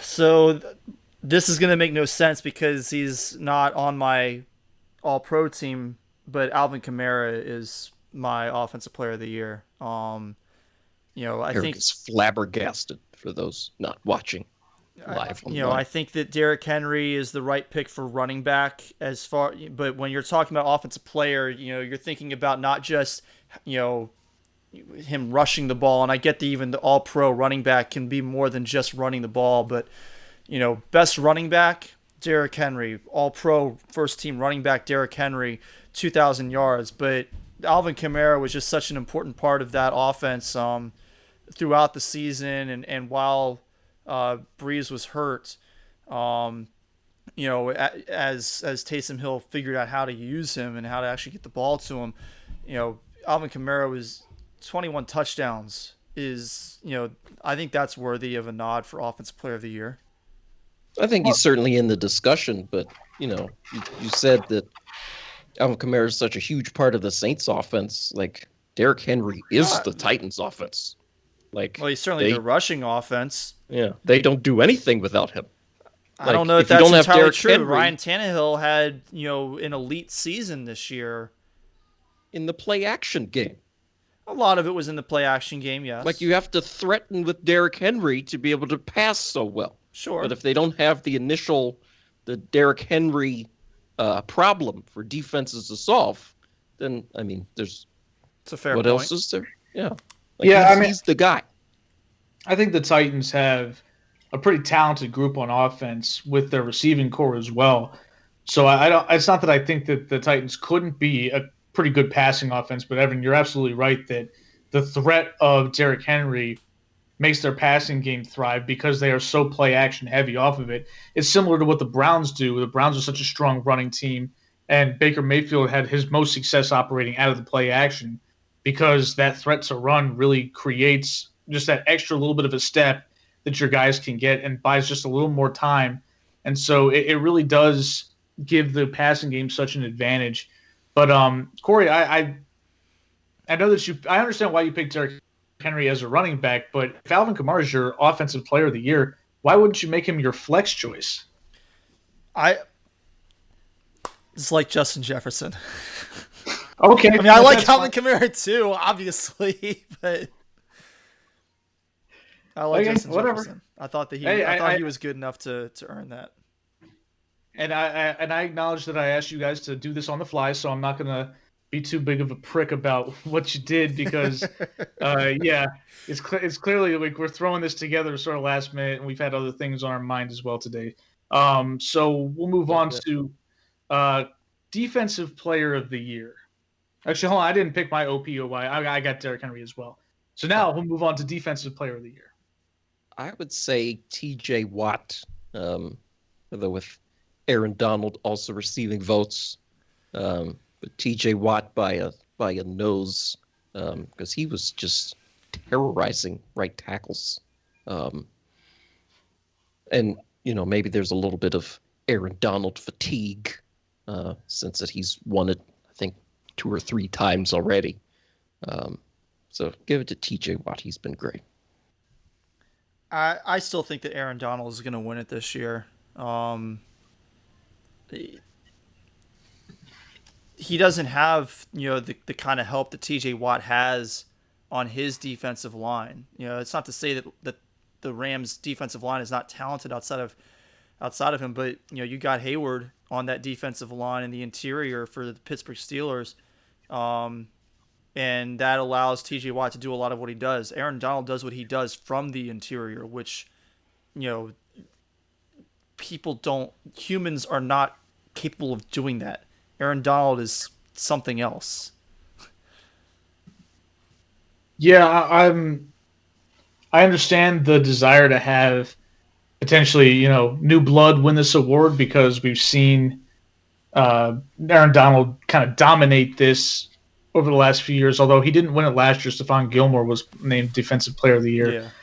But the Rams' defense kind of got back to what we thought they should be over the last few years. Last year they were kind of a little iffy at times, which is a big part of the reason why they weren't able to make the playoffs. Whereas this year their offense wasn't that good. It was pretty sporadic. Their defense really carried them, and a big part of the reason why is because they had Aaron Donald. And the fact that Aaron Donald is competitive year after year for the lead in sacks as a guy that plays a 3-point position with his hand in the dirt as an interior lineman speaks to how dominant he is.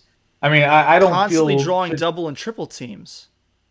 Yeah, I mean, and again, the fact that he's not coming off an edge, like edge rushers, they get sacks for a reason. The interior guys, they clog up the lane and they create other problems and open up opportunities for blitzers, but they're not usually the guys that get the sacks. Yep. But that's just how good Donald is, and I feel like on one hand I understand fatigue, but on the other hand I also understand appreciating greatness.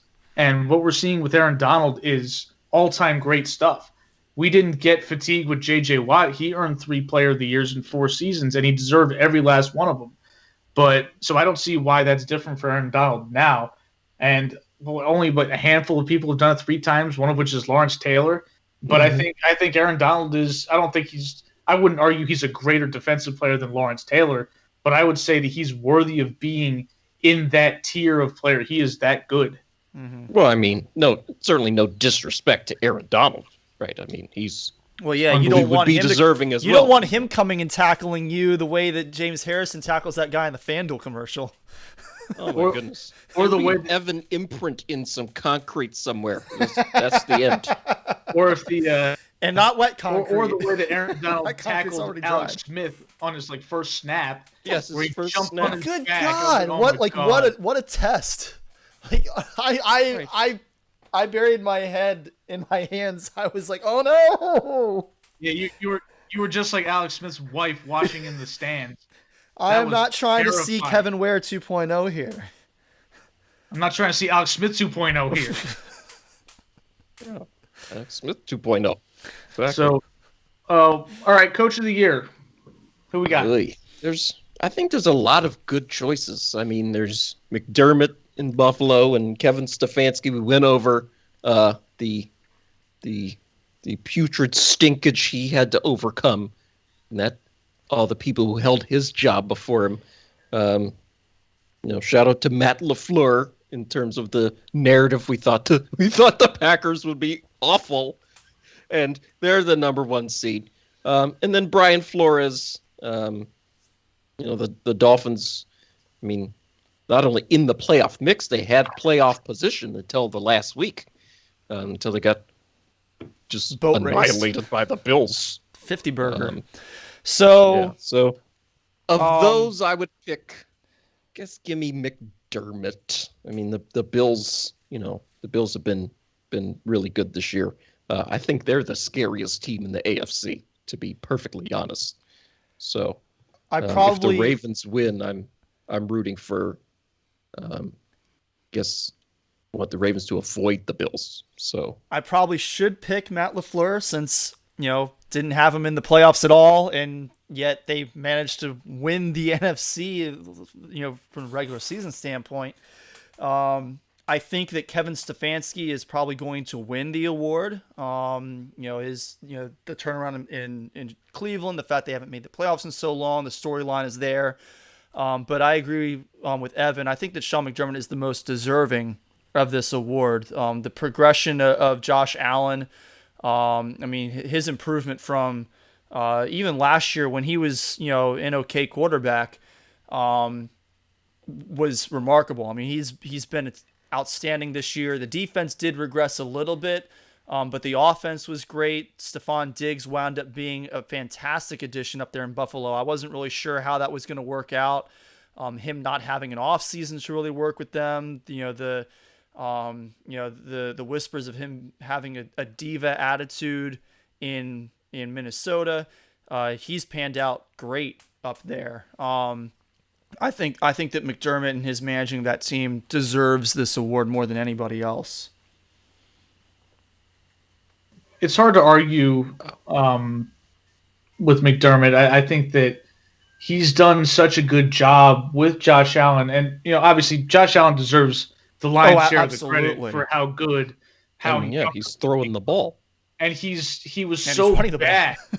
He was so bad at throwing the ball early on in his career as a rookie, and even last year, the inaccuracy was just dreadful. Yeah.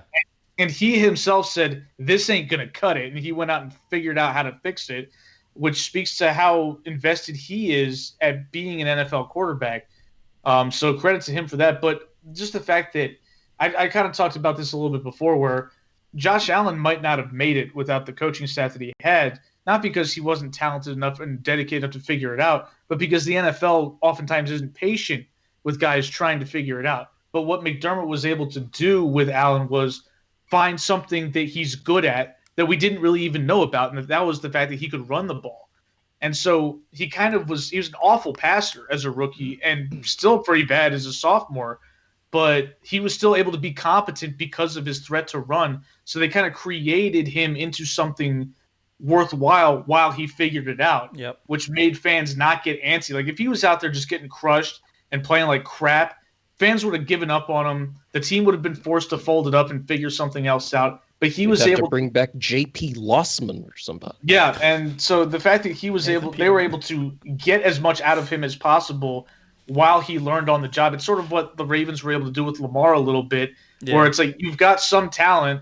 Now let's get the rest of it working. In the meantime, let's just win games right now, and that's what they've done, and it's worked out beautifully for them. So I agree, McDermott is very worthy. I think that honestly he's worthy of it because of what he's done over the last few years. I mean, you could kind of call this like, I don't want to call it a Lifetime Achievement Award, but the coaching didn't start this year. It started in 2017, 2018, and worked its way into creating what this is, which is really what coaching is about. You don't really snap your fingers and just all of a sudden we're great. So I think that he deserves it more than anybody. But like I agree with Corey, I think Kevin Stefanski's going to win it, and he's deserving too, because of just the fact that it's Cleveland and he seemingly has resurrected Baker Mayfield's career. Yeah. Oh, yeah. Even though Freddie Kitchens was the guy. That's why he was hired, because he worked so well with Baker Mayfield 2 years ago. Freddie Kitchens, and then... Big fat fart noise. Again, I will reiterate, because you can check the tape with Hugh on this one. I only picked Freddie Kitchens because I thought the Browns would make the playoffs, and therefore he would win it by default. Unfortunately, they didn't make the playoffs because he was so horrible that they couldn't make the playoffs, even though last year's AFC, they could have easily gotten a playoff spot if they were competent. And I did not anticipate him just being the dumbest coach this side of Cliff Kingsbury. I mean, last year, like the Steelers were 8-8, and they were, I think they finished 7th. Like they were right there in the mix. Yeah, so they just had to string together a couple wins where they didn't get stuffed 8 times at the 1-yard line in one sequence. Or, run a draw play on 4th and 9. Unbelievable. and also to speak to Matt LaFleur, he's not going to get enough credit because he has Aaron Rodgers. Yeah. And the fact that he's got a guy that's a generational talent that we all knew was capable of what he did this year. But the reality is that Rodgers was slipping, and LaFleur created an offense that sort of made it a little easier for Aaron. I mean, we saw Aaron make some amazing throws this year. Oh, absolutely. Which historically he's always been able to do. But we saw a bizarrely huge amount of easy throws that just weren't there for the Packers over the last 5 seasons prior to this, where it's like he didn't even have to be Aaron Rodgers to make big plays. And that's something that had been lacking, which is a big part of the reason why Mike McCarthy got fired. And it's kind of rejuvenated the Packers offense. I'm not going to say it's rejuvenated Aaron because he probably really didn't go anywhere, but he's motivated as hell, and he's got this good offense to play in now. Yep. And their defense is good somehow. Like, what did they do to make their defense better? What did I miss? Why are they good now? I thought their defense was awful. They didn't improve it on paper, and then now they're playing well. Their defense stunk at the beginning of the year. They got pushed around all the time, but then they've been dominant against the run, especially. I mean, they contained Derrick Henry when the Titans played them. Like, they've really rounded into form as a pretty darn good defense. Not great, but certainly good enough to win playoff games with how good their offense is. Yeah. Yeah, I mean, was it last year? Didn't the Packers start the season on Sunday Night Football, and they like one of the storylines was how they had improved this defense, but then over the course of the season, it just went downhill and ended up not being as good as it had been advertised to be going into the year. This year, it kind of started the opposite way, where it started off and nobody was really hyping it up. Nobody expected them to be all that, and they just kind of figured out their roles and wound up just meshing together really well. Yeah, a big part of the reason why last year their defense was being advertised as so good is because in week 1 they played the Bears, and we thought the Bears offense was going to be good. Right. Like we were anticipating Mitch Trubisky taking another step forward in year 3 in Matt Nagy's offense. So we're like, the Bears are going to be awesome here. And they put up 3 points. So we all said, holy crap, the Packers defense is amazing. And then it turned out, now the Bears just suck. So The Bears are who we thought they were. yeah, yes, we should have pumped the brakes on that one. That was a mistake on our part. Yep. So moving on to MVP, I think we all kind of said that we think it's Aaron Rodgers, but if anybody else has any other ideas, feel free to let them out. Nah, I it's don't have Aaron any for me. objections. Okay, cool. So we'll do a little best and worst action for Week 17 per Football Outsiders. Yep. Quarterback, aforementioned Aaron Rodgers, who lit it up against they played the Bears, right? Yeah, he torched the Bears. He had like 3 almost picks, but whatever. And so he just, even beyond that, the Bears couldn't stop him. The Bears had to win the game, or at least they thought they might have to win the game, and they couldn't deliver the goods. But a big part of the reason why they couldn't deliver the goods is because they just couldn't stop the Packers offense. So Aaron Rodgers and Marquez Valdez-Scantling went off. Yeah, boy. Worst quarterback was Brandon Allen. He had a brutal game against the Ravens. That's kind of part of the course. Yeah, exactly. I kind of had to think about it for a second. Who is that? I thought this guy played for the Broncos. He did last year. Yeah. Oh. Yeah, he was a fill-in last year. I think Drew Lock got hurt at one point him and Brett Rippon. So moving on to running backs, best total all-package running back was Sony Michel. It was very strange. It was very strange seeing Sony Michel have so much production in the passing game. Like that is completely opposite of what his career had been before. Right. He never catches passes. No. He got a touchdown pass. It was strange, to say the least. Yeah. Worst running back was Cam Akers. We kind of thought that Cam Akers being in the lineup for the Rams would be a big factor in them winning. It absolutely was not. No. But fortunately, and unfortunately for the league, but fortunately for the Rams, Kyler Murray suffered an injury, which allowed them to really take control of the game. Ryan Fitzpatrick, or whoever the hell was quarterbacking the Cardinals, threw this egregious interception. Oh my God. Where he just floated up and it got housed with 10 seconds left in the half, and they were in field goal range. And then he's running around with his helmet off, screaming at people like he didn't know what the hell happened. It's like, dude, you just made a bad throw. It was terrible. It's like, what are you looking around for? That was really bad. Who are you looking? Somebody else threw the ball. Right. He was looking for pass interference. Like, dude, there was nothing there. What are you talking about? It got so bad that even though Kyler was clearly still hobbled, he was not healthy, they still threw him back in there late in the game because they're like, we got to try and win this game, and he's the only one who gives us even a remote chance. Yeah, that pick six really turned the game because the Cardinals were ahead at that point, and like I said, they were in scoring range at that point, and that was it. It was curtains at that point. So total, or just looking at rushing, Jonathan Taylor was the top rusher. Yeah, I imagine he suffered significant downward adjustments because he did it against the Jaguars, but nevertheless, he was still number one. Yeah, I mean, because Derrick Henry ran for 200-some yards, and he suffered huge adjustments because of who he was playing against. But I mean, granted, he also fumbled twice, so that hurt him even more. But yeah, I mean, Jonathan Taylor was fantastic this week.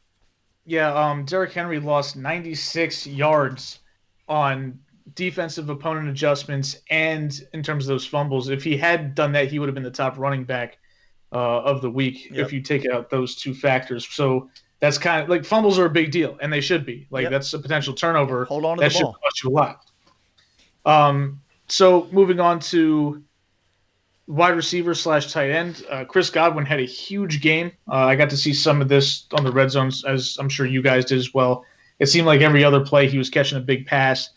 He had a tremendous week. Meanwhile, on the opposite side of the coin, from the same game, Calvin Ridley had a rough go of it. This isn't the first time that Calvin Ridley has shown up on this list. I don't necessarily think it's his fault. I think that the Falcons' offense is so inconsistent because Matt Ryan has become inconsistent, and Calvin Ridley's the number one target, so he's going to pay for that. Yeah, I mean, because we've seen get Calvin Ridley on both sides of this list a few times this year, where he's in the top 5 at wide receiver, and he's the last wide receiver. So yeah, it's not unusual. It's what happens when you've got shaky quarterback play and shaky offensive play in general. just remember, I mean, being the worst on this list doesn't mean that you're going to have a terrible career. You know, 5 years ago, Devontae Adams finished the season as the worst wide receiver in the NFL, according to this Football Outsiders metric. Yeah, because I remember I was shocked when the Packers made some move that put Devontae Adams as he was going to be the number one guy. I'm like, this guy, really? Yeah. Yep. I was thinking I the same thing. I was like, this guy was terrible last year, and you really want him to be the top target? Yeah, it was definitely surprising, especially because like my first recollection of Devontae Adams doing anything was when he was a rookie, and they were playing in the NFC Championship game against the Seahawks, and the Packers had the ball in the red zone, and Rodgers decided to throw and target Devontae Adams, who was being covered by Richard Sherman. I don't think I have to tell you what happened on that play. Sherman picked the ball off in the end zone, and that was that. So I remember thinking, I was like, why did he throw it to clearly the worst receiver on the field, who was being guarded by the best corner in the league? I just thought it was a strange choice. But all right, so that does it for best and worst. Don't recall any bad beats of significance, although I'm sure some people have their gripes out there. So we'll move on to our playoff game picks. We're doing this a little bit differently this year because the playoffs are a little bit different this year. Since we have 6 wildcard games instead of the usual 4, we're distributing our point totals based off of in units of 3, counting down from 16. So it'll be 16, 13, 10, 7, 4, and 1 in terms of how confident we are in these 6 games. So we'll start with the first one. We will talk about all of these games because they are playoff games. The first one we've got is Colts at Bills. We are all on the Bills, but we've got varying degrees of confidence. Corey has the most confidence in the Bills. This is his second most confident game. He put 13 points on them. This is Evan's third most confident game. He put 10 points on the Bills, and it's only my fourth most confident game. I've got 7. So I'll start with you, Corey, since you're feeling the Bills pretty heavily. Well, what's got you excited? I like that you're more of an optimist than a pessimist. Fourth most instead of third least confidence in that game. I was already on most, so I just kept going. This is nothing against the Colts because the Colts are a talented team. They've got a really good defense. Their offense is a strong unit. I mean, I spent the first half and maybe even 3/4 of the season kind of underrating the Colts offense. And just every week they'd prove me wrong. Phillip Rivers had a good season. He's done what he typically does, and he's taken a middling running back and turned him into a great passing weapon with Nyheim Hines. Jonathan Taylor started off the season pretty strong, and then he hit this really long stretch where he was just, he wasn't performing. He was very underwhelming. He wasn't what we thought that he might end up being. He got handed the keys to this offense when Marlon Mack got hurt in week 1 and just never really took the reins. But over the past month or so, he's been exceptional. So the Colts, I think, can make this competitive, but it's in Buffalo, and the Bills, I think, right now they're just, they're going to be a buzzsaw. I think that they, I think that they are easily the second best team and maybe the best team in these playoffs overall on either side as far as conferences. I don't think that they're going to have any trouble with anybody except for the Chiefs and potentially whoever they end up playing in the Super Bowl, just because to make it to the Super Bowl, you have to be dangerous. Yeah, I mostly agree with Corey. I think the Bills have a chance to roll the Colts. I think the Bills, like you said, Corey, are a complete buzzsaw. I think they're the best team in the AFC right now, despite not being the 1 seed. Because the Chiefs have showed they have some flaws, and the Bills are just lost rolling. To the Falcons in Week 16. Yes, how you almost lose to the Falcons? Like you. Probably should have lost. I mean, to be honest, like it wasn't just like the game was close. The game was in the Falcons' hands, and they dropped it. So, well, I mean, that happens to the Falcons. Oh, of course, no doubt. What they do. But yeah, I think the Bills have a chance to win by. I mean, they could win by 30 points or something. I don't think it's that much, but I think the Bills definitely win. Yeah, so when I was putting my confidence points in for this, I knew that this was going to come across as pretty low. But I'm extremely confident in the Bills to win this game. I don't think it's up for discussion, but I went with them at 7 because just out of deference to the Colts. I think the Colts are a better football team than a lot of the teams in the total bracket, including both sides, AFC and NFC. And so I was more inclined to load up confidence on teams like the Saints playing the Bears, who I think stink, and playing the team who – we know their defense is good, but not that confident that they're going to be able to win a playoff game. Well, you have to score more than 0 points, so that would that would be important. So I decided to give the Colts just a bit more credit. Although, like you guys said, I think that the Bills are. Frankly, I think they're the most dangerous team in the AFC right now. I think that if they went head up with the Chiefs right now, I would pick the Bills. I would as well. All right, so we'll move on to the second game we have on this list. It's Rams at Seahawks. Corey is seemingly very confident in the Seahawks, whereas Evan and I have picked them, but with only 1 confidence point, so we're a little bit more apprehensive. So, Corey, why are you gassing up Seattle? Yeah, I gave them 10 points, so they're my 3rd most confident victor, predicted victor for the week. The Rams have not really impressed me. Their defense is good, don't get me wrong, but their offense has been sporadic at best, and there's still a much higher than 0% chance that Jared Goff is not going to lace them up this week. And even if he does, he broke his thumb on his throwing hand. I mean, that's pretty important. You have to. That's the only finger on the underside of the ball when you're throwing. It's kind of important that you can grip the ball with the thumb in order to throw an accurate pass. So that's the body part that separates humans from other animals as well. Like, if you don't have a functioning thumb, then you just have like a cat paw or something. Right, exactly. So even if he is in the game, how effective is he going to be throwing the ball? And when you've got a running back who's coming off of, being the worst running back of the week, according to Football Outsiders, with Cam Akers, and I get that he's not your only guy. You've got Malcolm Brown, you've got Darrell Henderson, and both of them are decent running backs. But the running game doesn't carry their offense. Seattle's offense, I think, is going to be able to put up some points, and Seattle's defense has also improved over the past month and a half. And I think that they're more than capable of taking care of the Rams. It's in Seattle, so I'm pretty confident that the Seahawks will win this game.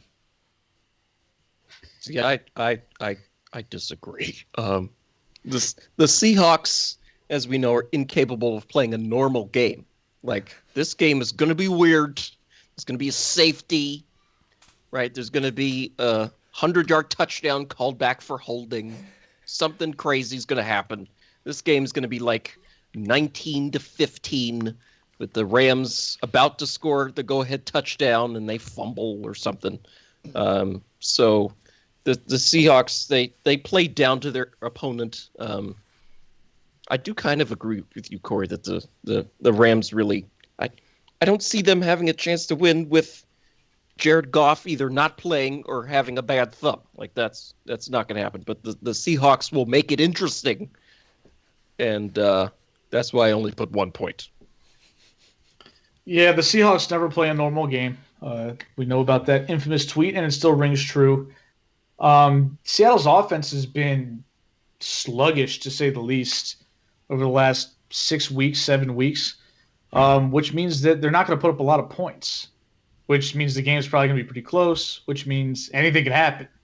So I do think they're going to win, especially if Jared Goff can't go, or if Jared Goff is limited, which on both counts is probably likely. Like, I can't imagine he's going to be fully 100% throwing the football with a jacked up thumb just after a couple of weeks and a surgery. I don't see that being the case.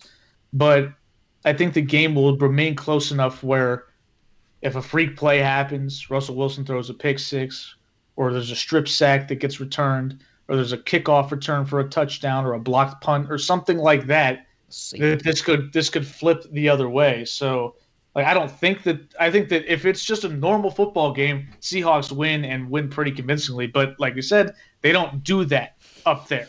So this is me being very hesitant because of history with the Seattle Seahawks, but they should win this game. I feel like this game has high potential to be the first time in NFL history that there's a 1-point safety. Like, these two teams get together, they'll figure out how to do that. Find a way. All right, so we'll move on to the Saturday night game. It's the Buccaneers at the football team. So we're all on the Bucs. Do we have any disagreements? We don't have any disagreements, just varying levels of confidence. Well, actually, that's not true, but we'll get to that later. Mm-hmm. So the Bucs are pretty heavy favorites. I think they're favored by like 7.5 or 8 points last time I checked. I saw 8.5. But Corey is the least confident in the Bucs, which makes sense that he would be the least confident because he's been the most confident in other picks. So what comes up must go down. So, Corey, why are you not as confident in the Buccaneers? Yeah, so this is kind of similar to your 7 points on the Bills. I mean, I'm still pretty confident that the Bucs will win this game. Right. But Washington's defense is very talented. It's talented enough that they beat an 11-0 Steelers team that, granted, the Steelers were declining and the Bucs don't appear to be doing that, which is why I still feel like the Bucs should win this game. But there is the benefit of playing at home. I know you don't have the crowd there, but that is still a bit of a benefit. You've got a great defense. The Buccaneers defense, that started the season amazing, has been a little bit more sporadic. I mean, they still make some plays, but they also give up a lot of plays these days. And I know that the football team's offense is not the kind of team that's likely going to take advantage of that to the extent that the team needs to in order to win this game. But I think that they're capable of making this interesting and keeping it competitive. And if they can keep this within one score, then things get dicey late in the game. I mean, I think the Buccaneers roll. I don't think this game's particularly close. Go to bed early on Saturday night. I just don't see how Washington can compete. Like, they have a good defense, but, like they say in baseball, that good pitching always beats good hitting. And I feel like in football, it's sort of the opposite. Like, you can have a good defense and that'll keep you close. But, like, if you have a good offense and a good quarterback, they'll solve your good defense. So it's really offense versus offense. And, the Washington offense is literally zero. And, the other offense has Tom Brady. So advantage Buccaneers big time. Yeah, that's kind of where I'm at too.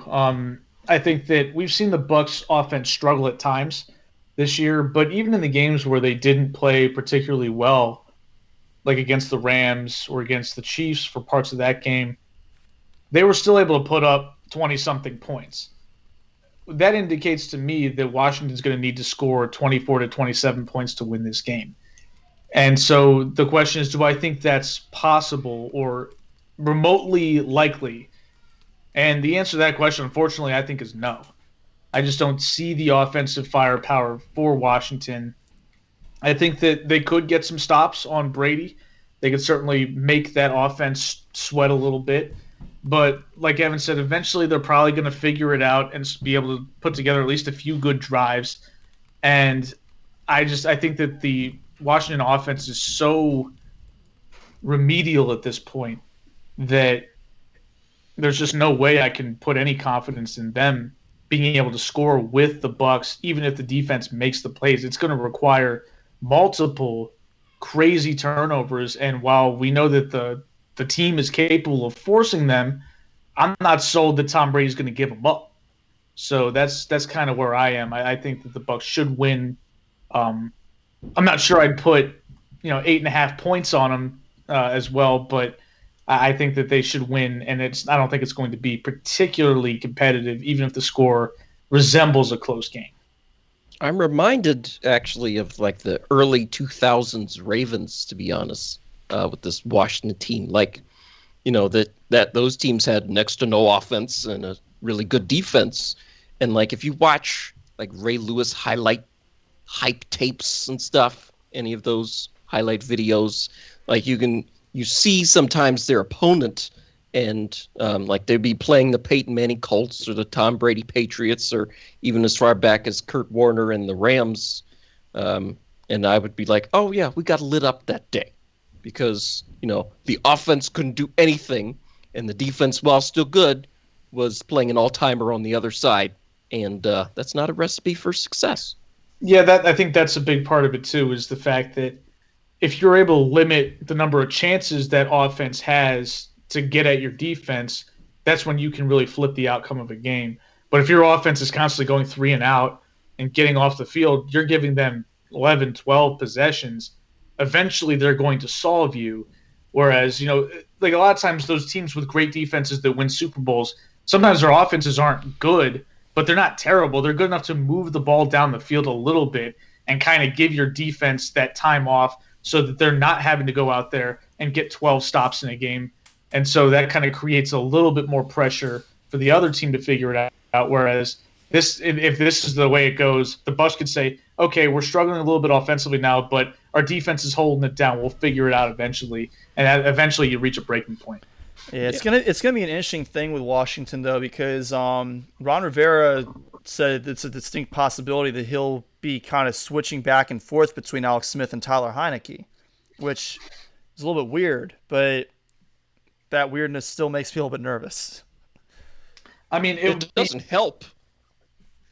I honestly, if we were talking about something like, and I hate to invoke him because I know that he causes a little bit of buzz around here, but like Taysom Hill can provide something, beyond just passing. So when he goes into the game, he adds an extra wrinkle. Taylor Heineke doesn't do that. He's a pocket passer.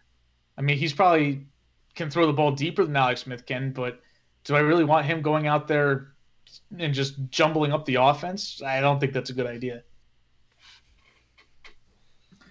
All right, so we'll move on to the first game on Sunday, which is Ravens at Titans. This is, I think, is going to be maybe the best game of the weekend in terms of competitiveness. Corey and I are on the Ravens with 4 points. Evan's going against his hometown squad, or I guess his squad. We're all kind of from the same hometown-ish.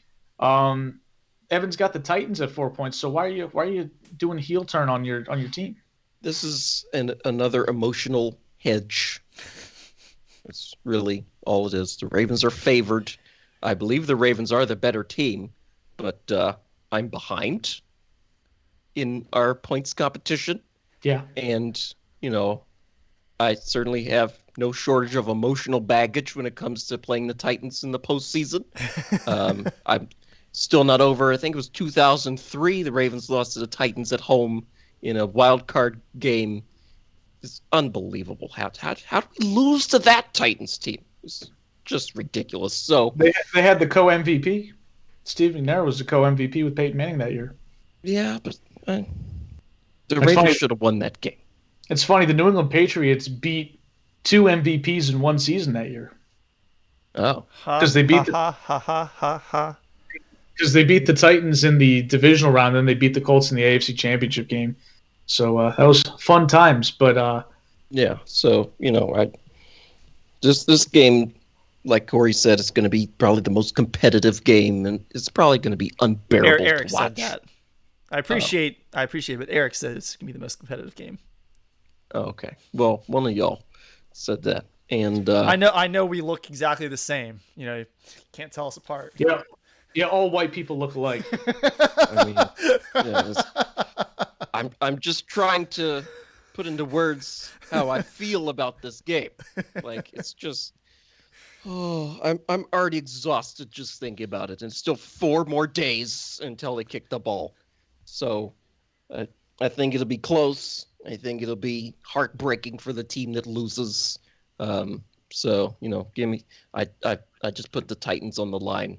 It'll be a squeaker either way. I'm just still appreciating the compliment from Evan. That he thinks that my facial hair has caught up to Eric's magnificence. Well, I mean, you gotta, on the sides there, you gotta. I don't know what you do. They say drinking liquor puts hair on your chest. What puts hair on your face? I've drunk plenty of liquor in my day, and I have no hair on my chest. Oh, okay. Well, maybe that doesn't work either. Moving on. All right. Well, I've got the Ravens because I think they're playing better football down the stretch. The Titans haven't figured out their defensive woes that have been plaguing them all season. I mean, they got into a shootout with the Texans, who are just a miserable team this year, despite Deshaun Watson's brilliance. And that was a game that they kind of had to win. They were trying to win a division with that game. So the fact that it was a struggle to that degree alarms me. And the Ravens, I think, we talked about last year how they kind of undid themselves because of their own hype. Being a 14-2 team that had won 12 in a row heading into the playoffs, they seemed invincible, and then they caught a couple right hooks and they were down for the count. Whereas this year, I think they've got a little bit more resolve. They were down in the dumps. They had the COVID crap happen to them, which they seemingly have put behind them. They've rebounded from that nicely they won that game against the Browns, and the Browns are a pretty good team too. And they did so despite the fact that Lamar Jackson had his issues in that game, both with slipping on the turf and having to go boo-boo. So I think that the Ravens have kind of figured things out a little bit. The Bengals beat down obviously isn't going to be much to look at as far as their most recent win, because they're supposed to do that. But I mean, it feels like their defense is playing better. Lamar's back to being Lamar. Marquise Brown is catching the football again.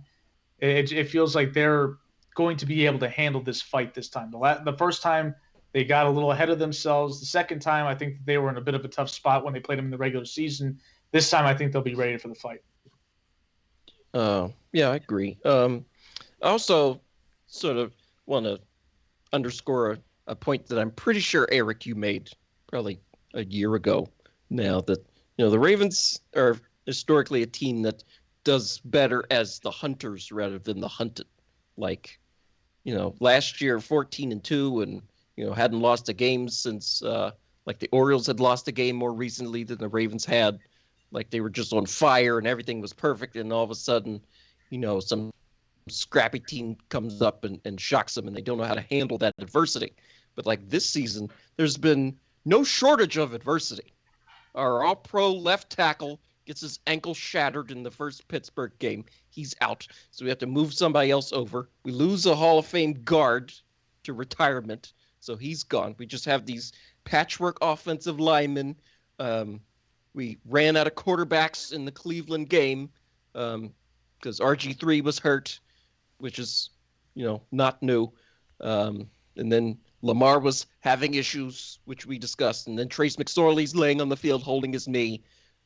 So there's been, and then the defense has been having issues, getting toasted by Cleveland in that game. So, it's the type of team that seems like they've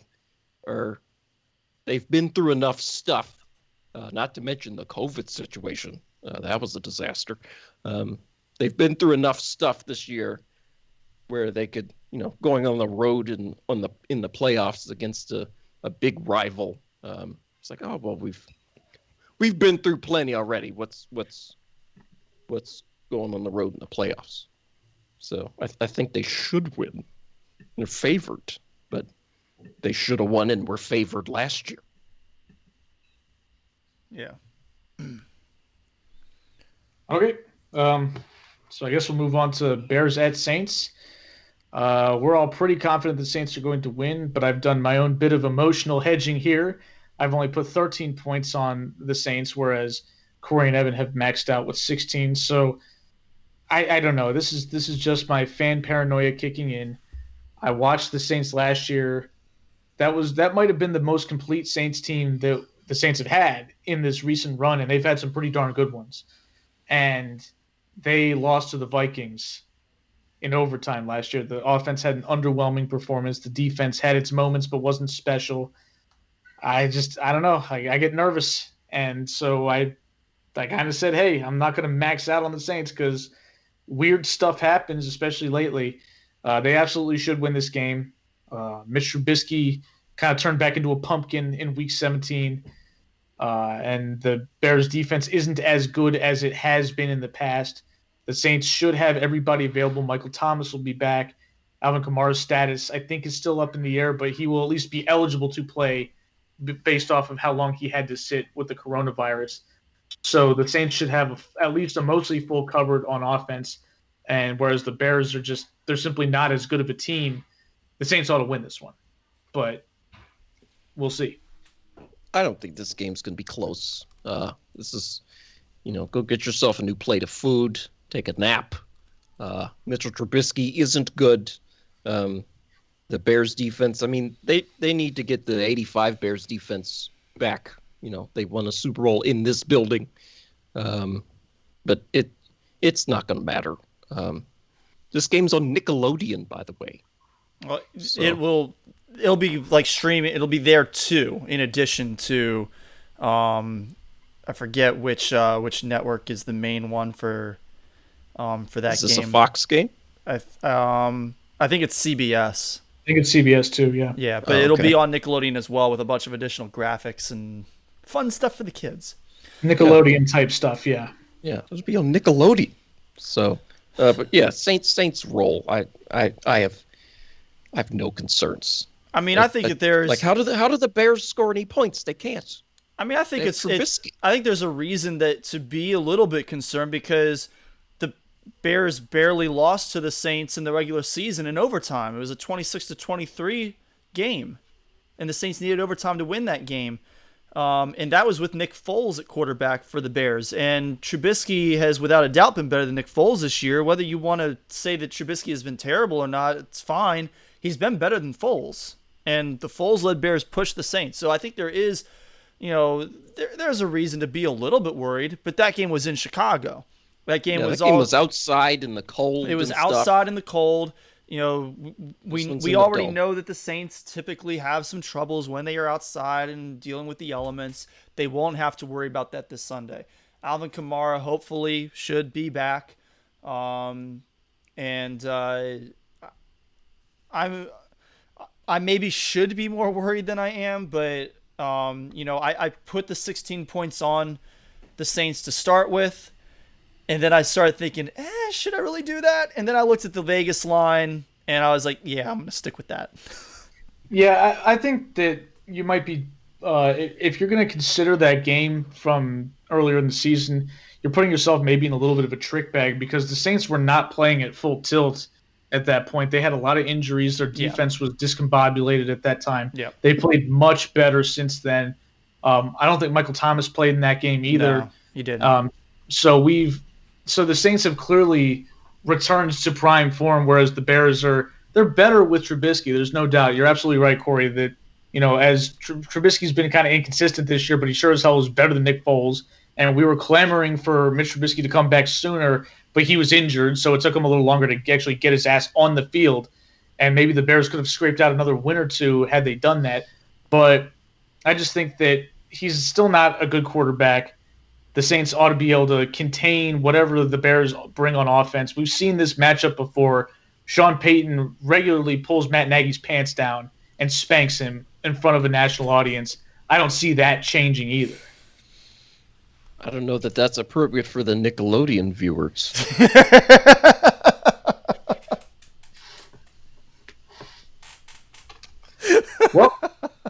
we'll leave it at that. Let's move on to the Sunday night game.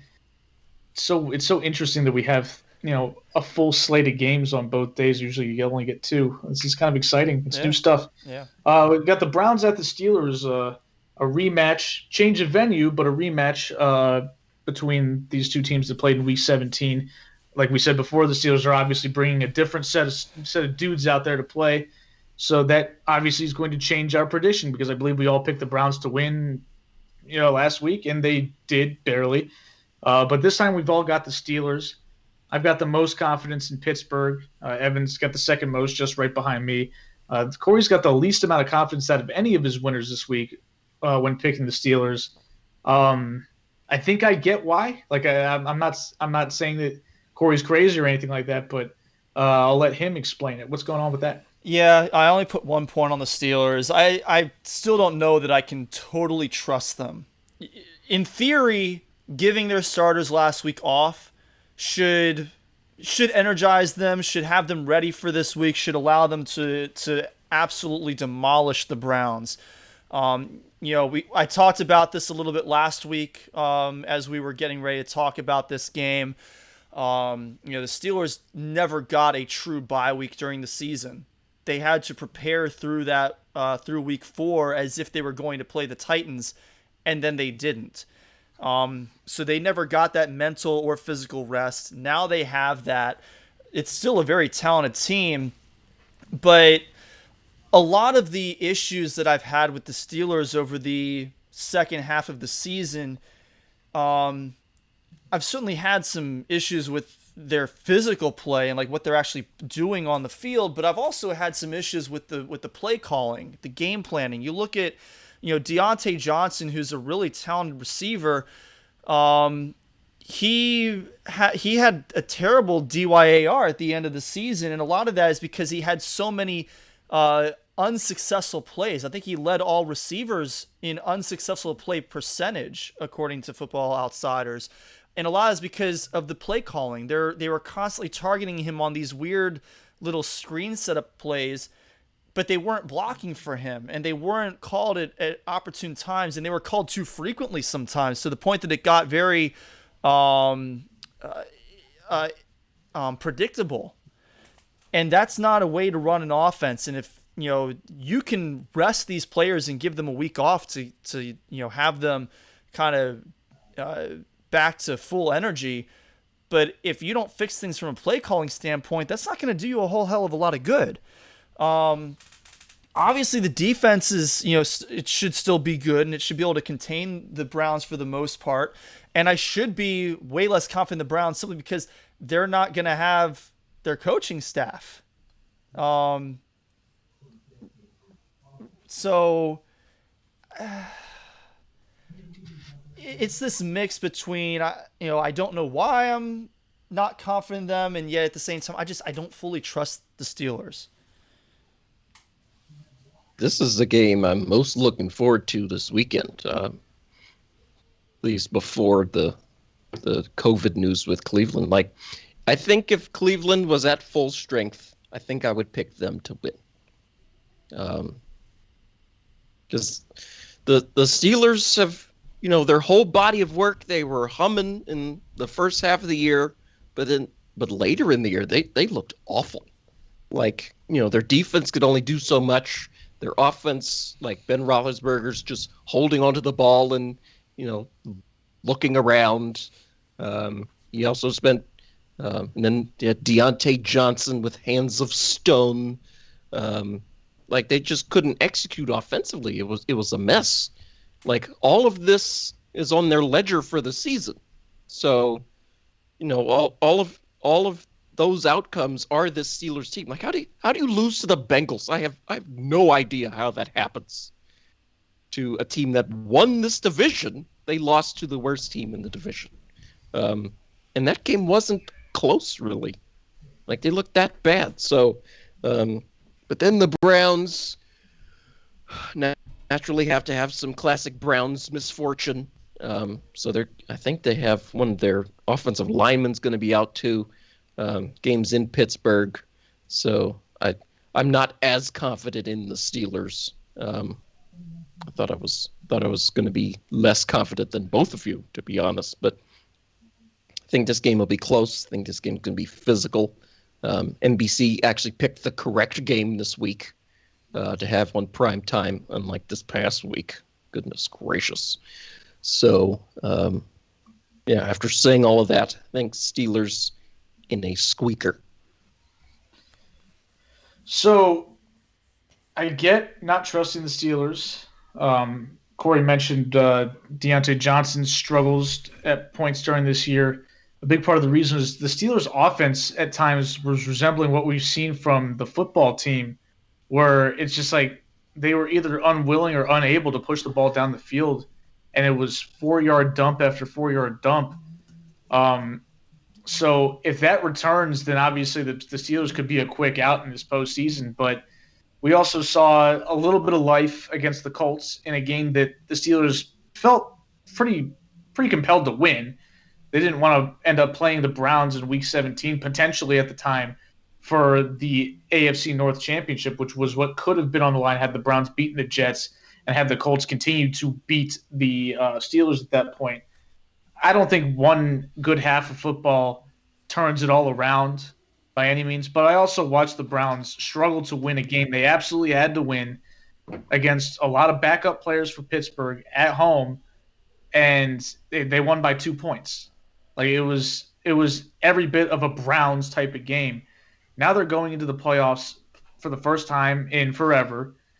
They don't have their head coach, like Corey said, and I think the biggest thing is Baker Mayfield's made strides this year. He's improved, especially in the second half, but we still haven't seen him succeed when under significant amounts of pressure. And when you look up the numbers, they talked about it during that Ravens game on Sunday night. Or that was a Monday game. The Monday night game. They talked about how Mayfield had the biggest drop off in terms of passer rating and all kinds of stats when pressured versus not pressured, which means that he's obviously going to, like we've seen him, we know he has the talent. He's got one of the stronger arms in the league. He's an accurate thrower of the football. He's got good twitch. He's got all that stuff going for him. But he seemed to panic under pressure. And he may have put that behind him. He may be more confident at this point, but we just haven't seen it yet. He hasn't been under pressure like that in the second half of the season. And in fact, the only time he really was against the Jets, but that was an unfair time to evaluate him because he had nobody to throw the ball to. So we don't really know what to expect. But the last time we saw it happen, it was a disaster. So if that's my jumping off point, I don't see the Browns having a chance to win.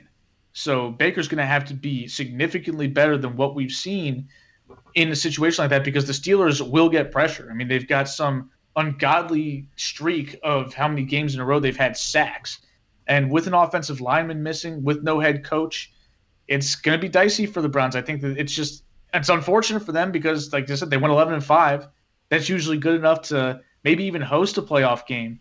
Instead, they're going up against a team with an elite defense, and they've got all kinds of problems going on because of COVID. It's such a Brown situation that you feel bad for them. But it looks like this isn't going to be their year to make a run.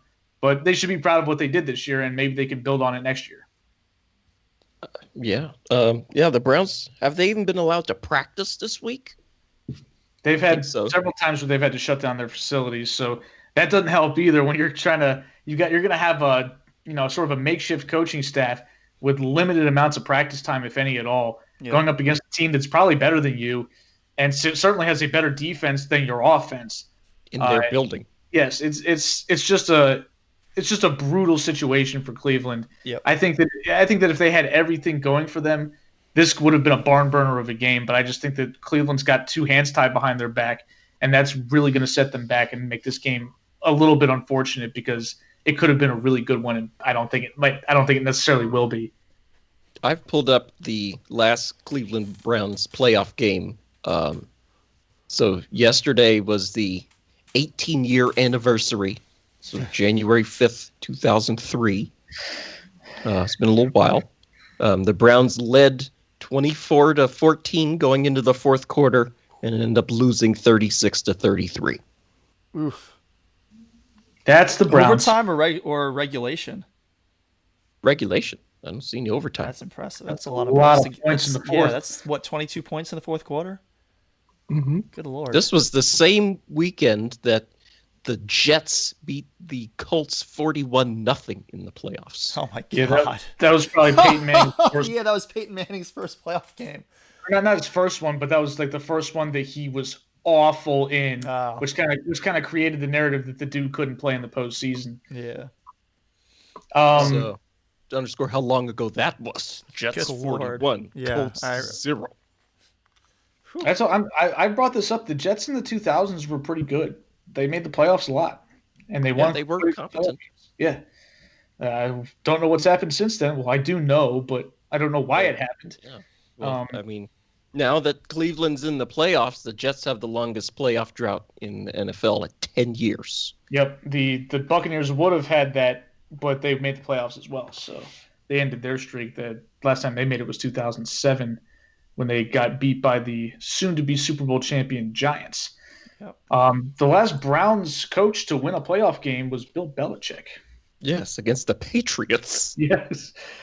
Fun fact there. So that's all we've got for this week's games. Be sure to tune in.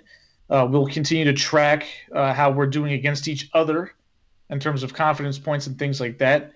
I'm assuming that we'll track it. We'll add these point totals to what we did in the regular season and continue that race. So I was in first throughout the regular season, but I haven't won it yet. We still got a lot of time left for somebody to catch up. A lot of football left. Yep. Thank you to everybody that chipped in with their picks as well. It's been fun competing against you and seeing what you guys think too. It kind of keeps us grounded and sane, so we're not in this echo chamber where we talk stuff up and we don't know what the hell we're talking about. So we enjoy the fan engagement. We hope you guys continue to do so in the postseason. So thank you again for that. That covers our topics for the show. Do you guys have anything that we missed or shout outs or anything of the sorts? Couple things. So first, prayers up for the nation, because clearly all these events in DC today, we need Jesus in our lives, because this is ridiculous. Yeah, I mean, there was a terrorist attack on the United States Capitol. Kind of a big deal. Yeah. And prayers up for Markelle Fultz as well. He left today's game with a knee injury. He left the game in a wheelchair. Oh. So hopefully it's nothing too serious. Yes, we'll find out more by tomorrow. They'll probably have an MRI on it. Yeah, it's obviously disappointing. Fultz was having a pretty solid start to the year. Yeah, it was. Hopefully he can heal up, and because I mean he was a big part of what the Magic were doing. The Magic were off to a good start, so hopefully he'll be able to get back on the court sooner rather than later. Yep. All right. So if that's all we got, thank you guys again for tuning in. This is episode 125 of the Sportsballers podcast. You can catch us on Apple Podcasts, Spotify, Google, Amazon, all of the big ones. We're there. We also can be emailed. You can reach us at thesportsballers@gmail.com. Let us know what you think. If you have any mailbags, we haven't had much of that lately. I know people are busy, so I understand. But don't forget about your favorite podcasters. Busy with what? It's a pandemic. You know, There's any parties to go to. Unfortunately, a lot of people are going to parties. So, you know. I guess, I didn't get invited. There's a surprise. Well, I wouldn't go even if I was. Yeah. So you can follow us. You can follow our podcast on Twitter at SportsBallers18. You can follow us also individually. Corey is at Corey Puffett. I am at Quagmire67. And Evan is at Evan_Ash13. Again, thank you guys for tuning in. We hope to continue this beyond the playoffs and be excited to see what happens next in sports. Who knows with everything going on with COVID. But nevertheless, there's always news to discuss, and we will be here doing it. I don't think we've missed a show or missed a week in like a year and a half. Like we've been rolling. Yeah, I'd have to take a look to see, but it's been a while. So we are a very reliable podcast to say the least. So we're not going to let you guys down for content. As you can see, we've been rambling on for 2.5 hours now, and we only talk about football. So, but again, only one sport and only 6 games. How's it been 2 hours? Spent a lot of time on the All Pro picks. We had a lot to cover. We found things to talk about. We always do. Yep. And even when we don't, we make stuff up. So, again, thank you guys for tuning in. If you've made it this far, even bigger shout out because now we are rambling. But anyway, this was episode 125. Subscribe. You should definitely subscribe if you want to hear more of this tomfoolery. So, without further ado, I guess I'm going to have to say goodbye now for Corey and for Evan. I'm Eric. Thank you for tuning in. We will see you next week.